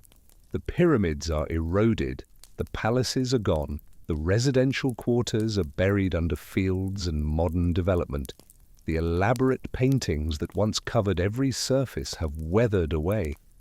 Only the stone remains, the pyramids, the ball courts, and those eternal warriors. They're all that's left of Toltec material glory. But the Toltecs left something more durable than stone. They left an idea. The idea of Tula as the perfect city. The idea of Tolteca as synonymous with excellence. The idea that civilization could achieve perfection, even if that perfection couldn't last. When the Aztecs were building their empire 4 centuries after Tula fell, they told their children stories about the Toltecs, about how Toltec farmers grew corn stalks as tall as trees, about how Toltec weavers could make cloth so fine it was like spider's silk, about how Toltec goldsmiths could make birds that sang. None of this was true, of course. It was mythology, but it served a purpose. It gave the Aztecs something to aspire to. It gave them legitimacy by claiming descent from these perfect ancestors, and it ensured that the Toltecs, though politically dead for 400 years, remained culturally alive in the collective memory of central Mexico. The Spanish conquest in 1521 brought an end to the Aztec Empire, but it didn't end the memory of the Toltecs. Spanish chroniclers like Bernardino de Sahagún recorded Aztec accounts of Toltec history and mythology in works like the Florentine Codex, preserving these traditions for posterity even as Spanish priests were destroying Aztec temples and burning their books. Through these colonial chronicles, the Toltec legends survived into the modern era. And in the 19th and 20th centuries, as Mexican nationalism grew, the Toltecs became part of Mexico's claimed pre-Columbian heritage, a symbol of indigenous achievement and sophistication. Modern archaeology began serious investigation of Tula in the early 20th century, with Mexican archaeologist Jorge Acosta conducting major excavations from the 1940s through the 1970s. His work uncovered the ceremonial center, the Atlantean warriors, the ball courts, and extensive residential areas that revealed the true nature of Toltec civilization. What emerged from these excavations was simultaneously less and more impressive than the legends. Less impressive because Tula wasn't the paradise of Aztec mythology. The city was smaller than the Aztecs claimed. The artifacts were well made but not magical, and there was clear evidence of violence, sacrifice, and warfare. The Toltecs were human, not divine, but more impressive because what they actually achieved was remarkable enough without exaggeration. The Toltecs took the fragments of Teotihuacan's shattered civilization and rebuilt something new. They created an urban center that dominated central Mexico for over 2 centuries. They developed military technologies and organizational systems that influenced warfare for centuries afterward. They established trade networks that connected regions from the American Southwest to Central America. And they created religious concepts, particularly the Quetzalcoatl cult, that would shape Mesoamerican theology until the Spanish conquest. They influenced Maya civilization at Chichen Itza in ways that archaeologists still debate. And they built monuments that have endured for nearly a millennium. All of this was achieved by real people, not gods. And that makes it more impressive, not less. The archaeological evidence also revealed the harsh realities that Aztec mythology had glossed over. The Toltecs practiced human sacrifice extensively, despite later myths about Topiltzin's bloodless offerings. Excavations at Tula have uncovered Zompantli skull racks displaying the remains of sacrificial victims. The ball court reliefs show captives being sacrificed. The warrior imagery that dominates Toltec art celebrates violence and military conquest. This was a militaristic society built on tribute extraction and maintained through force. The Golden Age mythology was just that, mythology. The reality was harder, bloodier, and more human. but the mythology served a purpose.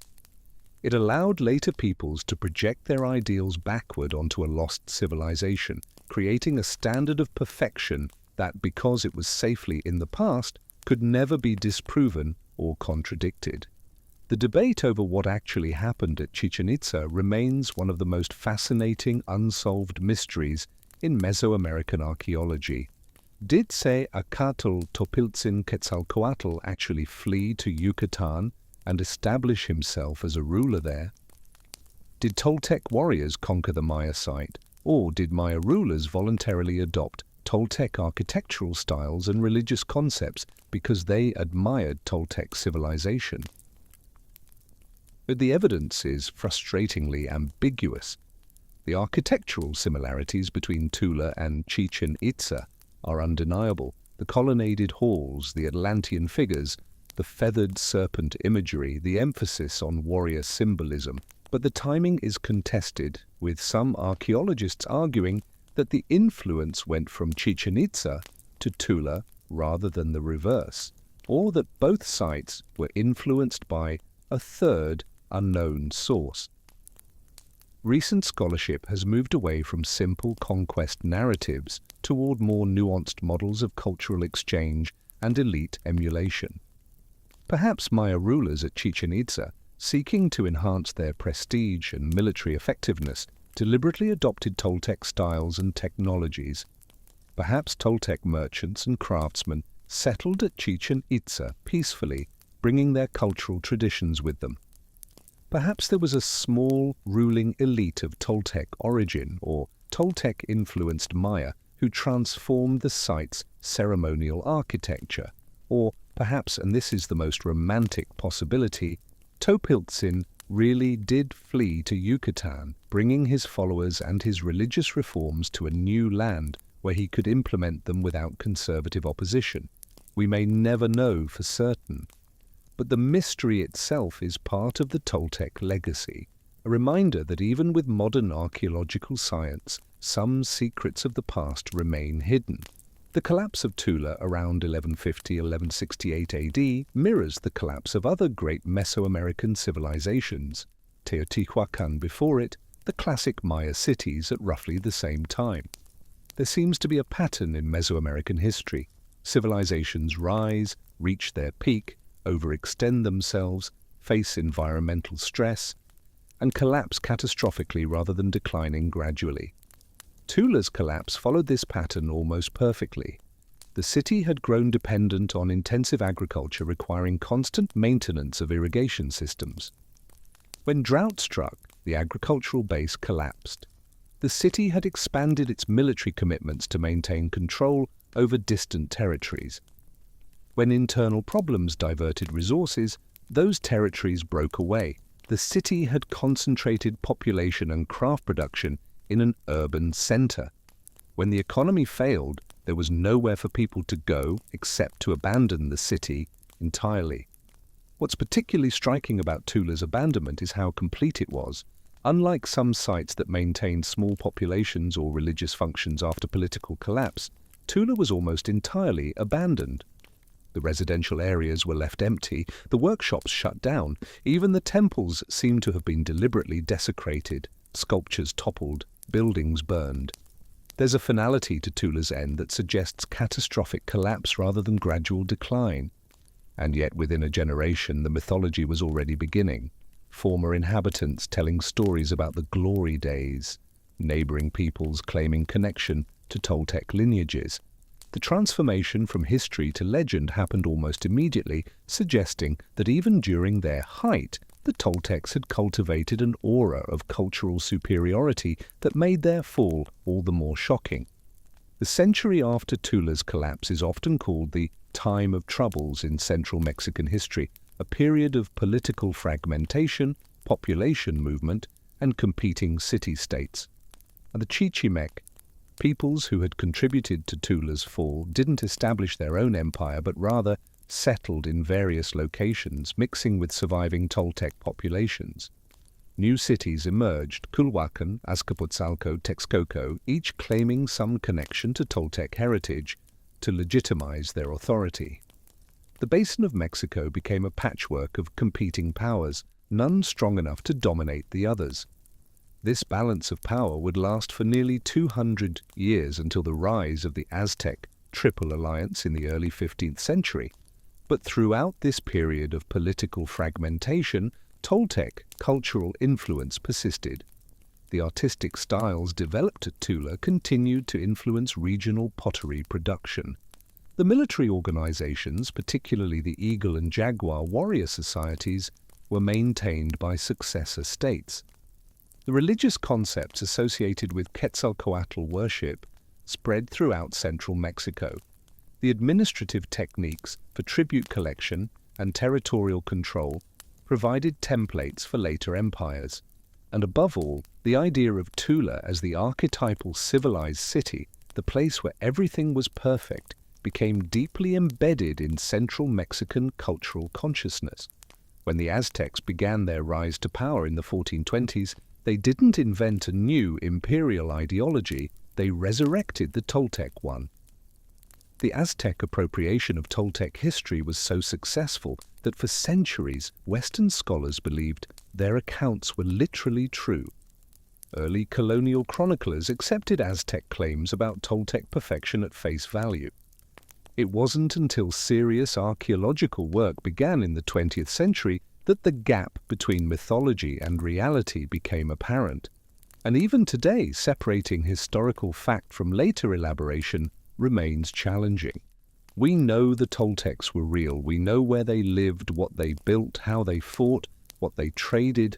But the Toltecs, the Aztecs, remembered the perfect craftsmen, the wise rulers, the golden age. Those Toltecs exist only in mythology. The challenge is distinguishing between the two. Perhaps the most enduring aspect of Toltec legacy is linguistic. The word Toltec itself comes from Toltecatl in Nahuatl, meaning artisan or craftsman. But by Aztec times, it had come to mean more than just someone who made things. It meant someone who made things perfectly, with supreme skill and artistry. An Aztec poet might describe a particularly beautiful piece of featherwork as Toltec work, meaning it was so well made, it could have come from the legendary craftsmen of Tula. This linguistic legacy persisted into the colonial period and even into modern Mexican Spanish. When Mexicans today want to praise exceptional craftsmanship, they might still use phrases that reference Toltec skill, even if they don't consciously know the origin. The Nahuatl phrase, in Tolan, in Xicocotitlan, in Tula, in the place of the star, became a poetic way of referring to any idealized past or perfect place. Aztec poetry frequently referenced Tula as a paradise that was lost but might someday be restored. This literary trope, the golden age that can never quite be recaptured, became deeply embedded in Mexican cultural consciousness and continues to influence Mexican literature and art even today. The concept of Toltecayotl, Toltecness, or the quality of being civilized, skilled, and excellent, represented an ideal that transcended any particular political system. It was a cultural aspiration that survived the fall of actual Toltec power. The religious legacy of the Toltecs is equally profound. The cult of Quetzalcoatl that emerged during the Toltec period, whether under Topiltzin or earlier, became one of the most important religious concepts in Mesoamerican civilization. Quetzalcoatl as the feathered serpent, as the god of wind and learning, as the divine patron of priests and scribes, as the culture hero who brought civilization to humanity. All these concepts were elaborated during the Toltec period and transmitted to every subsequent central Mexican civilization. When the Aztecs built their empire, Quetzalcoatl was second only to Huitzilopochtli in their pantheon. When the Spanish arrived, it was the mythology of Quetzalcoatl's promised return that complicated Aztec responses to the invasion. The architectural legacy of the Toltecs influenced urban design throughout post-classic Mesoamerica. The use of colonnaded halls to create large covered spaces became standard in later architecture. The emphasis on warrior imagery in ceremonial art became characteristic of post-classic style. The integration of astronomical alignments with urban planning, something the Toltecs inherited from Teotihuacan and Maya traditions but developed in their own way, continued to influence city design. Even specific architectural elements like the Atlantean figure columns were copied at other sites, though none achieved the scale or artistry of the originals at Tula. When Spanish conquistadors first saw Aztec temples decorated with warrior imagery and feathered serpents, they were seeing artistic traditions that stretched back through the Aztecs to the Toltecs and beyond. The military legacy of the Toltecs transformed Mesoamerican warfare. The systematic organization of warrior societies, the emphasis on capturing enemies for sacrifice, the development of standardized weapons and training programs, all these innovations that are often attributed to the Aztecs, actually had their origins in the Toltec period. The Aztecs didn't invent military professionalism in Mesoamerica. They inherited it from the Toltecs and expanded it to unprecedented scale. The eagle and jaguar warriors that became iconic symbols of Aztec military might were Toltec creations. The Atlatl technology that gave Mesoamerican warriors their long-range striking power reached its peak effectiveness under Toltec development. Even the psychological warfare tactics, emphasizing fierce warrior imagery, promoting their military reputation through symbolic display, these were Toltec innovations that later empires adopted and amplified. And the economic legacy of the Toltecs included trade networks and commercial practices that continued long after their political collapse. The Pochteca merchant organizations that served the Aztec Empire claimed direct continuity with Toltec commercial traditions, and archaeological evidence supports these claims. The routes that Toltec merchants established continued to carry goods between central Mexico and distant regions. The standardized weights and measures developed for Toltec trade became regional standards. The diplomatic protocols that Toltec merchants used when traveling through foreign territories provided templates for later commercial relations. But the very concept of state-sponsored long-distance merchants serving both commercial and diplomatic functions, this organizational innovation that was crucial to Aztec imperial administration, had its origins in the Toltec period. The tribute systems that sustained successive Mesoamerican empires were fundamentally Toltec in origin. The Toltecs didn't invent tribute collection. That practice stretched back to Teotihuacan and earlier. But they systematized it, creating administrative procedures and recording methods that made tribute collection more efficient and predictable. The basic categories of tribute, agricultural products, craft goods, raw materials, and labor service, were established during the Toltec period. The geographic organization of tribute collection, with subject territories assigned specific quotas based on their productive capabilities, followed patterns set by Toltec administrators. When we look at Aztec tribute lists from the early 16th century, we're seeing systems that had their roots in Toltec administrative practice 4 centuries earlier.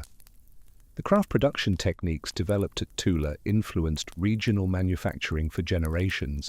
The obsidian blade production methods, with their emphasis on standardization and quality control, became industry standards throughout central Mexico.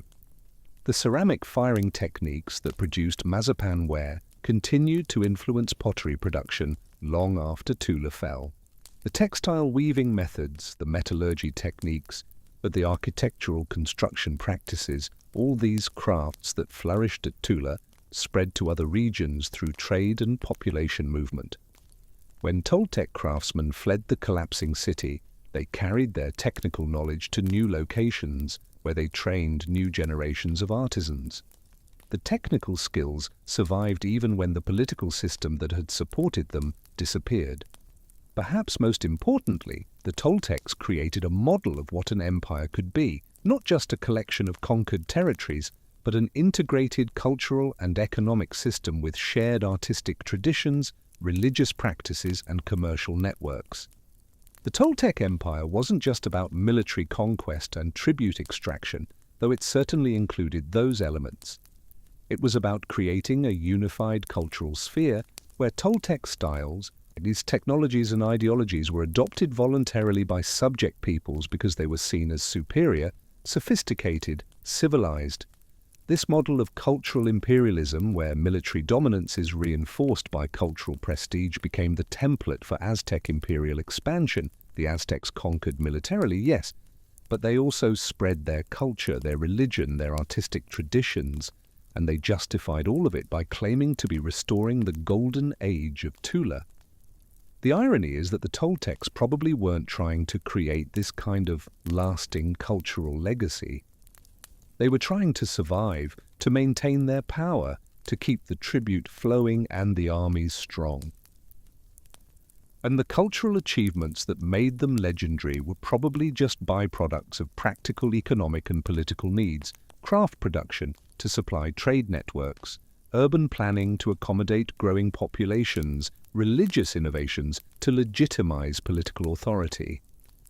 But the cumulative effect of these practical adaptations was the creation of a distinctive cultural synthesis that proved remarkably influential and enduring. The Toltecs became legendary not because they intended to, but because they were good at what they did. Modern understanding of the Toltecs continues to evolve as new archaeological discoveries provide fresh evidence and new analytical techniques allow reinterpretation of existing data. Recent excavations at Tula have revealed previously unknown residential areas, workshops, and ceremonial spaces that complicate earlier models of Toltec social organization. Sophisticated chemical analysis of ceramics has allowed archaeologists to trace trade networks with greater precision, revealing connections to regions not previously recognized as part of the Toltec commercial sphere.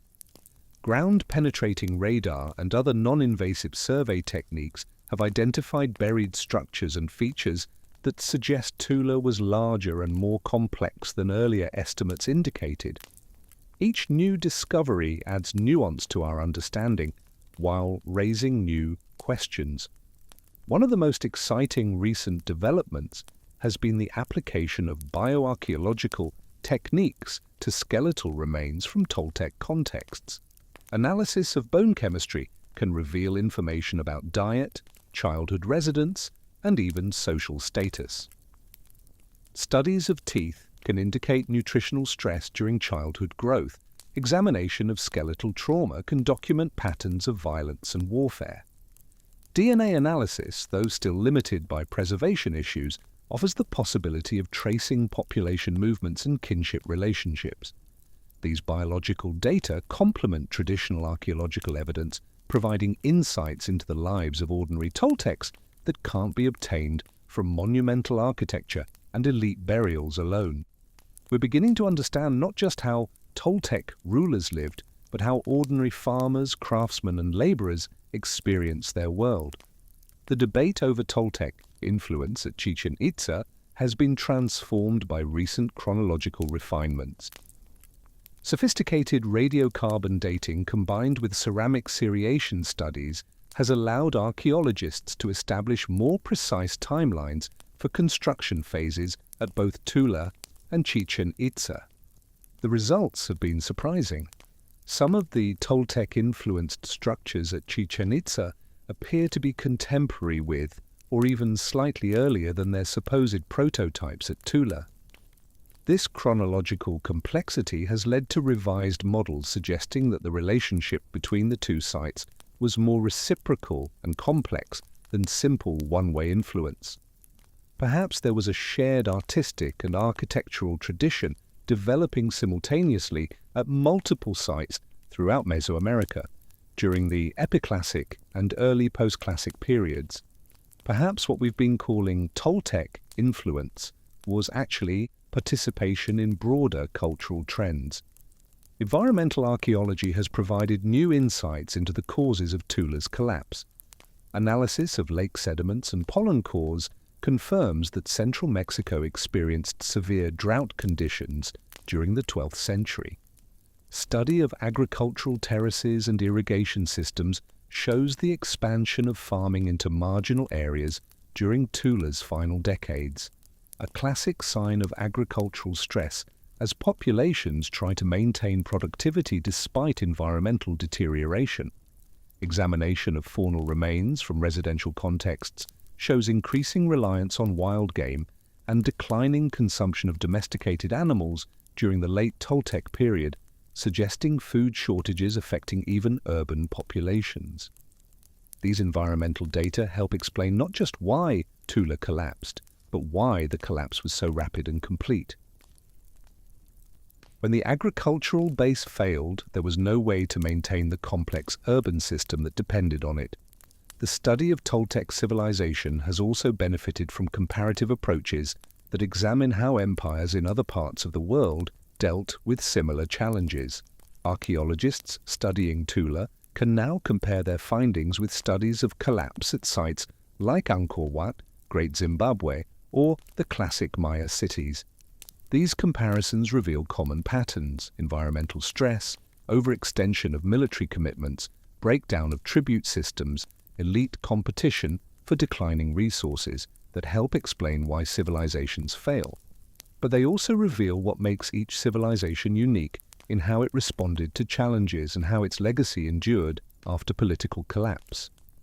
The Toltecs are part of a larger human story about the rise and fall of complex societies. The role of individual agency in Toltec history raises fascinating questions about the relationship between great leaders and historical forces. Did Acatl Topiltzin Quetzalcoatl really shape Toltec civilization through his religious reforms, or was he merely a symbol of broader cultural changes that would have happened anyway? Did the warrior nobles who opposed him change the course of history, or were they just reacting to economic and environmental pressures that made religious reform impractical? Was Tula's collapse inevitable given the environmental conditions of the 12th century, or could different leadership have navigated the crisis successfully? These are unanswerable questions, but they're worth asking because they remind us that history is made by both individuals and systems, by both human choices and impersonal forces. One of the most poignant aspects of Toltec history is how quickly glory turned to ruin. The period from Tula's peak around 1050–1100 AD to its complete abandonment by 1200 AD was just over a century, roughly 3 or 4 human generations. People born during Tula's glory days would have witnessed its complete collapse in their lifetimes. Children who grew up playing in the plazas of a thriving city would have become adults, fleeing as refugees. The Atlantean warriors they remembered from childhood festivals would have been the last things they saw as they left their city forever. This rapid collapse meant that living memory of Tula's greatness persisted even as the city lay in ruins. The mythology began not centuries later, but immediately, as survivors told their children about the world they had lost. The contrast between the Toltec self-image and their historical reality is also striking. Like most imperial powers, the Toltecs probably believed they were bringing civilization, order, and proper religious practice to the territories they conquered.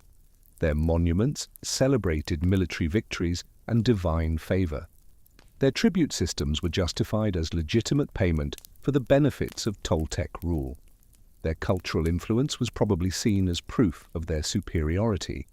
But from the perspective of conquered peoples, Toltec civilization meant military subjugation, forced tribute payments, and imposition of foreign religious practices.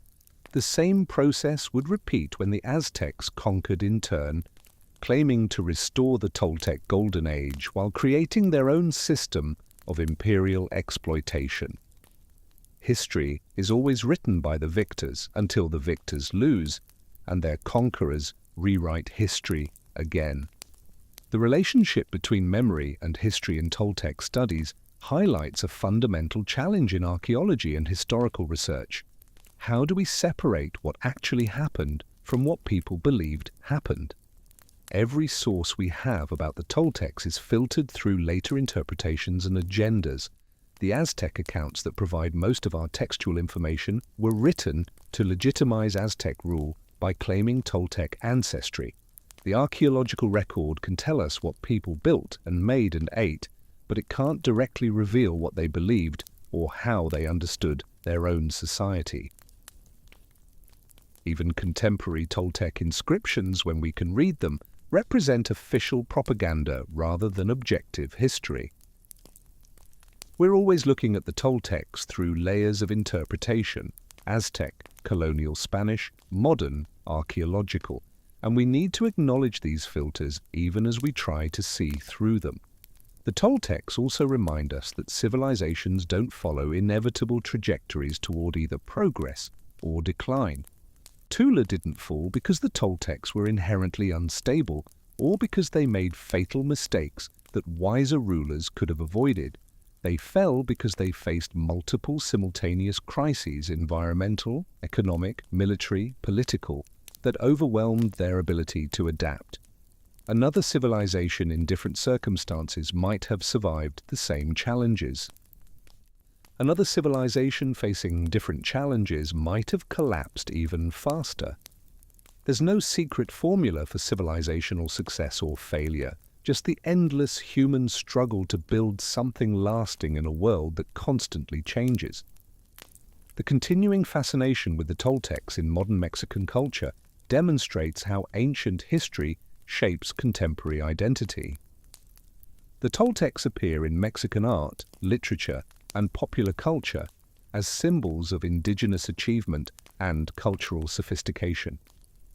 Artists like Diego Rivera included Toltec imagery in murals celebrating Mexican heritage. Writers like Carlos Fuentes incorporated Toltec mythology into novels exploring Mexican identity.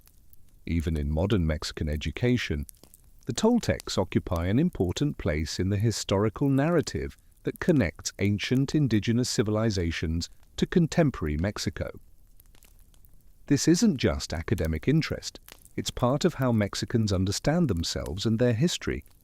The Toltecs, real and mythologized, are part of Mexico's cultural DNA. The archaeological site of Tula is now a major tourist destination and a UNESCO World Heritage Site, visited by thousands of people each year. Walking through the ruins today, you can climb the pyramids, see the Atlantean warriors up close, and imagine what the city looked like at its height. The Mexican government has invested in preservation and interpretation, building a site museum that displays artifacts and explains Toltec history to visitors. Educational programs bring Mexican school children to learn about their pre-Columbian heritage. International scholars continue to conduct research, adding to our understanding year by year. Tula is no longer an abandoned ruin, but an actively studied and celebrated piece of human cultural heritage. But preservation raises its own challenges. How do you protect ancient ruins from weathering, vandalism, and the impacts of tourism while making them accessible to visitors? How do you interpret history for the public when scholarly understanding is constantly evolving? How do you balance nationalist narratives about glorious indigenous ancestors with more complex archaeological realities that include violence, inequality, and exploitation? How do you honor indigenous heritage while acknowledging that modern Mexicans are descended from both indigenous peoples and Spanish colonizers? These aren't just technical questions for archaeologists and museum professionals. They're fundamental questions about how societies remember and use their past. The Toltec case also illustrates how mythology and history interact in complex ways. The Aztec mythology about Toltec perfection was clearly exaggerated, but it was based on real achievements. The Toltecs really were skilled craftsmen, the archaeology proves it. They really did influence distant regions.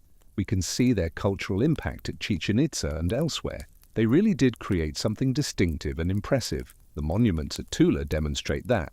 The mythology amplified and idealized these achievements, but it didn't invent them from nothing. This pattern, where real accomplishments become the basis for mythological exaggeration, is common in human history. Think of how the Vikings have been mythologized in modern popular culture, or how ancient Rome was romanticized during the Renaissance, or how American frontier history has been transformed into Western mythology. We constantly reshape our understanding of the past to serve present needs, and the Toltecs are just one example of this universal human tendency. The question of what we should call this civilization is itself revealing. Toltec is what the Aztecs called them, meaning craftsmen or builders. We don't know what they called themselves. The name doesn't appear in the limited inscriptions from Tula itself. We use the Aztec term because that's how they entered Western consciousness, through Spanish chroniclers recording Aztec accounts. This is true for many ancient civilizations. We call them by names given by their neighbors or conquerors rather than their own self-designations. It's a reminder that our understanding of the past is always mediated through the perspectives of those who remembered and recorded it. The comparative study of the Toltecs with other Mesoamerican civilizations reveals both common patterns and distinctive features. Like Teotihuacan before them, the Toltecs created an urban center that dominated central Mexico through a combination of economic, military, and cultural power. Like the Maya city-states, they developed sophisticated astronomical knowledge and incorporated it into urban planning. Like the Aztecs after them, they built an empire based on tribute collection and military conquest. But the Toltecs also had distinctive characteristics: their particular synthesis of religious and military ideology, their emphasis on craft production and trade, their role as cultural intermediaries between different Mesoamerican traditions. They weren't just another Mesoamerican civilization, they were a unique expression of broader cultural patterns. One underappreciated aspect of Toltec civilization is their role in preserving and transmitting knowledge during the tumultuous period between Teotihuacan's fall and the rise of the Aztec Empire. For over 500 years, from about 650 AD to 1200 AD, central Mexico lacked a dominant power comparable to Teotihuacan's earlier hegemony. The Toltecs emerged during this period and, for about 250 years, provided political stability and cultural continuity. They maintained astronomical knowledge, calendrical systems, architectural traditions, and craft techniques that might otherwise have been lost. They created networks that facilitated cultural exchange between regions. When their empire collapsed, these traditions were dispersed rather than destroyed, carried by refugees to new locations where they influenced local developments. In this sense, the Toltecs served as a cultural bridge between the classic and post-classic periods of Mesoamerican history.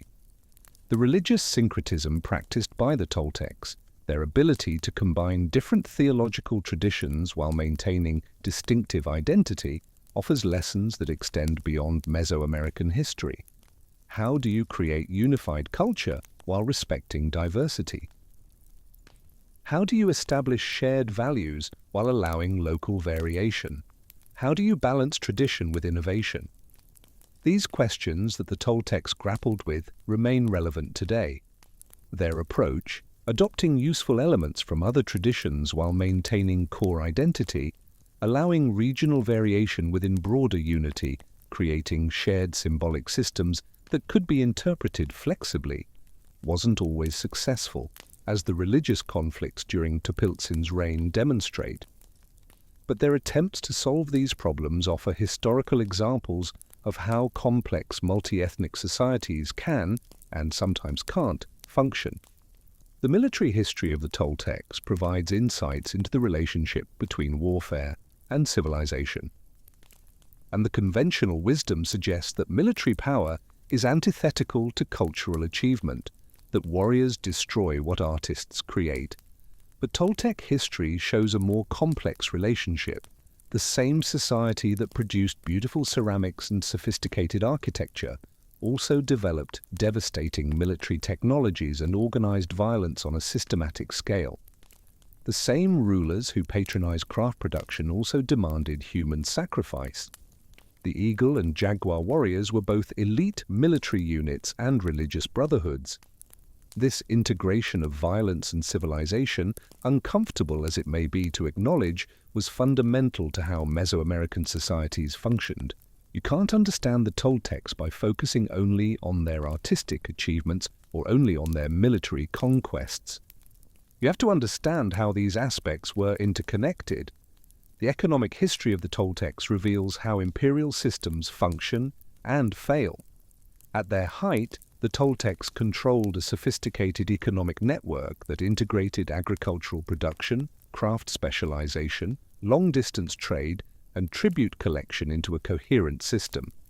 Each component depended on the others. Craft production required agricultural surplus to feed specialized workers, trade required craft goods to exchange tribute, collection required military force to compel compliance, military forces required resources from agriculture and trade. When environmental crisis undermined agricultural production, the entire system began to unravel. Understanding these interconnections helps explain why Toltec collapse was so rapid and complete. It wasn't just political or military failure, but systemic breakdown affecting every aspect of their economy. The artistic legacy of the Toltecs deserves special attention because it exemplifies how cultural influence can transcend political power. Long after Tula's political authority disappeared, Toltec artistic styles continued to influence regional art production. The emphasis on warrior imagery, the use of geometric patterns, the integration of sculptural and architectural elements, the representation of religious concepts through standardized iconographic programs, all these artistic innovations that were developed or refined during the Toltec period became characteristic of post-classic Mesoamerican art. When we look at Aztec sculpture, we're seeing traditions that stretch back through centuries to Toltec prototypes. When we admire Maya art from the post-classic period, we're seeing the influence of Toltec Maya synthesis at sites like Chichen Itza. Artistic traditions have extraordinary persistence, outlasting the political systems that created them. The architectural legacy is particularly visible. The use of columns to create large interior spaces, revolutionary when the Toltecs developed it, became standard in later Mesoamerican architecture. The Aztecs would build colonnaded halls at Tenochtitlan that dwarfed those at Tula, but they were following Toltec precedents.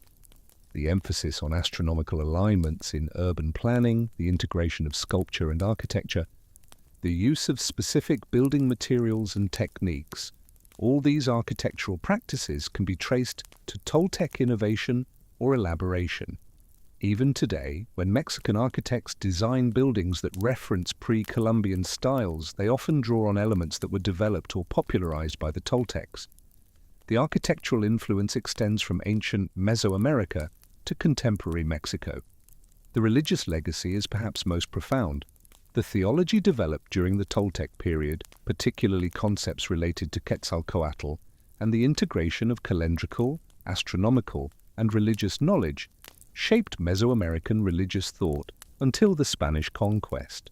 The idea of Quetzalcoatl as both historical ruler and divine culture hero became central to how Mesoamerican peoples understood the relationship between human and divine authority. The prophecy of Quetzalcoatl's return influenced how the Aztecs initially responded to Spanish arrival. Even today, Quetzalcoatl imagery appears throughout Mexico as a symbol of indigenous heritage and pre-Columbian spirituality. The feathered serpent, whether understood as god, king, or cultural symbol, remains powerfully resonant. The scholarly legacy of Toltec studies has influenced how archaeologists approach ancient civilizations generally. The debates about Toltec origins, expansion, and collapse have generated methodological innovations that extend beyond Mesoamerican archaeology. The discussion of how to distinguish historical fact from mythological elaboration is relevant to studying any ancient civilization with limited contemporary documentation. The analysis of how successor states appropriate and transform the legacy of earlier civilizations has implications for understanding historical memory across cultures. The investigation of how environmental change interacts with social and political factors to produce civilizational collapse has influenced theoretical frameworks used in archaeology worldwide. Studying the Toltecs has taught us not just about this particular civilization, but about how to study ancient societies generally. The interdisciplinary nature of modern Toltec research exemplifies best practices in archaeological investigation. Understanding the Toltecs requires integrating evidence from multiple sources and disciplines. Archaeological excavation reveals material culture and settlement patterns. Bioarchaeological analysis provides information about diet, health, and population movements. Environmental studies document climate conditions and ecological changes. Ethnohistorical research examines later accounts and their biases. Comparative analysis places Toltec developments in broader Mesoamerican context. Theoretical frameworks from anthropology, sociology, and history help interpret evidence and generate hypotheses. No single approach can provide complete understanding. Only by combining multiple lines of evidence can we approach historical truth. This interdisciplinary integration has become standard in archaeology, but Toltec studies have been at the forefront of developing these approaches. So what should we make of the Toltecs? Were they the perfect civilization of Aztec mythology? No. Were they just another imperial power exploiting conquered peoples? That's too simple. Were they cultural intermediaries who preserved and transmitted Mesoamerican traditions? Partly, but that wasn't their goal. Were they skilled craftsmen and warriors who built something impressive that ultimately couldn't survive environmental and political pressures? That's closer to the truth. But the real answer is that the Toltecs were all of these things and more: complex, contradictory, human. They were builders and destroyers, artists and warriors, religious reformers and brutal conquerors. They created beauty and practiced violence. They achieved remarkable things and failed catastrophically. They were, in other words, thoroughly human. The enduring fascination with the Toltecs stems from this complexity. They're not cartoon villains or idealized heroes, but real people who faced genuine challenges, made difficult choices, created impressive achievements, and ultimately failed to survive the crises they encountered. Their story has drama: the religious conflicts, the military conquests, the mysterious connection to Chichen Itza, the environmental collapse, the rapid abandonment. It has tragedy, the transformation from thriving city to abandoned ruin within a single lifetime. It has irony: the civilization celebrated for its perfection collapsed completely while its legend grew stronger. And it has relevance: the questions the Toltecs faced about environmental sustainability, political legitimacy, cultural integration, and imperial overreach remain urgent today. The Toltecs remind us that civilizations are fragile. No matter how powerful, wealthy, or sophisticated a society becomes, it remains vulnerable to environmental change, resource depletion, military threat, internal conflict, and economic disruption. The monuments we build and the traditions we create can outlast political power, but only if someone remembers and preserves them. Cultural achievement provides no guarantee against collapse. The Toltecs built one of the greatest civilizations in Mesoamerican history, and it lasted only about 250 years from emergence to abandonment. That's a sobering reminder of how quickly glory can turn to ruin. But the Toltecs also remind us that influence can transcend power. Tula fell over 850 years ago, yet Toltec cultural influence persists. The Atlantean warriors still stand guard over ruins that tourists visit by the thousands. The artistic and architectural innovations continue to inspire contemporary designers. The mythology continues to shape Mexican cultural identity. The historical debates continue to generate new research and new understanding. In being remembered, even if imperfectly, even if through the distorting lens of mythology, the Toltecs achieved a kind of immortality that their political power could never have provided. They lost their empire but won their place in history. That's not a bad legacy for a civilization of skilled craftsmen from central Mexico who dared to build something great. The Toltecs ruled central Mexico for perhaps 250 years, but they've influenced Mesoamerican culture for over 1,000 years and counting. They transformed from conquerors to myth, from history to legend, from people to symbol. They became Tolteca, the very definition of excellence, the standard against which all civilizations would be measured. And in that transformation from reality to ideal, from history to memory, they achieved something remarkable. They made their name synonymous with civilization itself. Not bad for a people whose capital now lies in ruins. Not bad for warriors whose greatest monuments are 900-year-old stone columns staring silently over the Mexican highlands, eternal guardians of a city that no longer exists. If this epic journey from Tula's founding to its mythological transformation has captivated you, from the religious reforms of Toltecs to the Atlantean warriors still standing after 900 years, subscribe to Flow of History. Because understanding how civilizations rise, fall, and transform into legend helps us appreciate both the fragility and endurance of human achievement.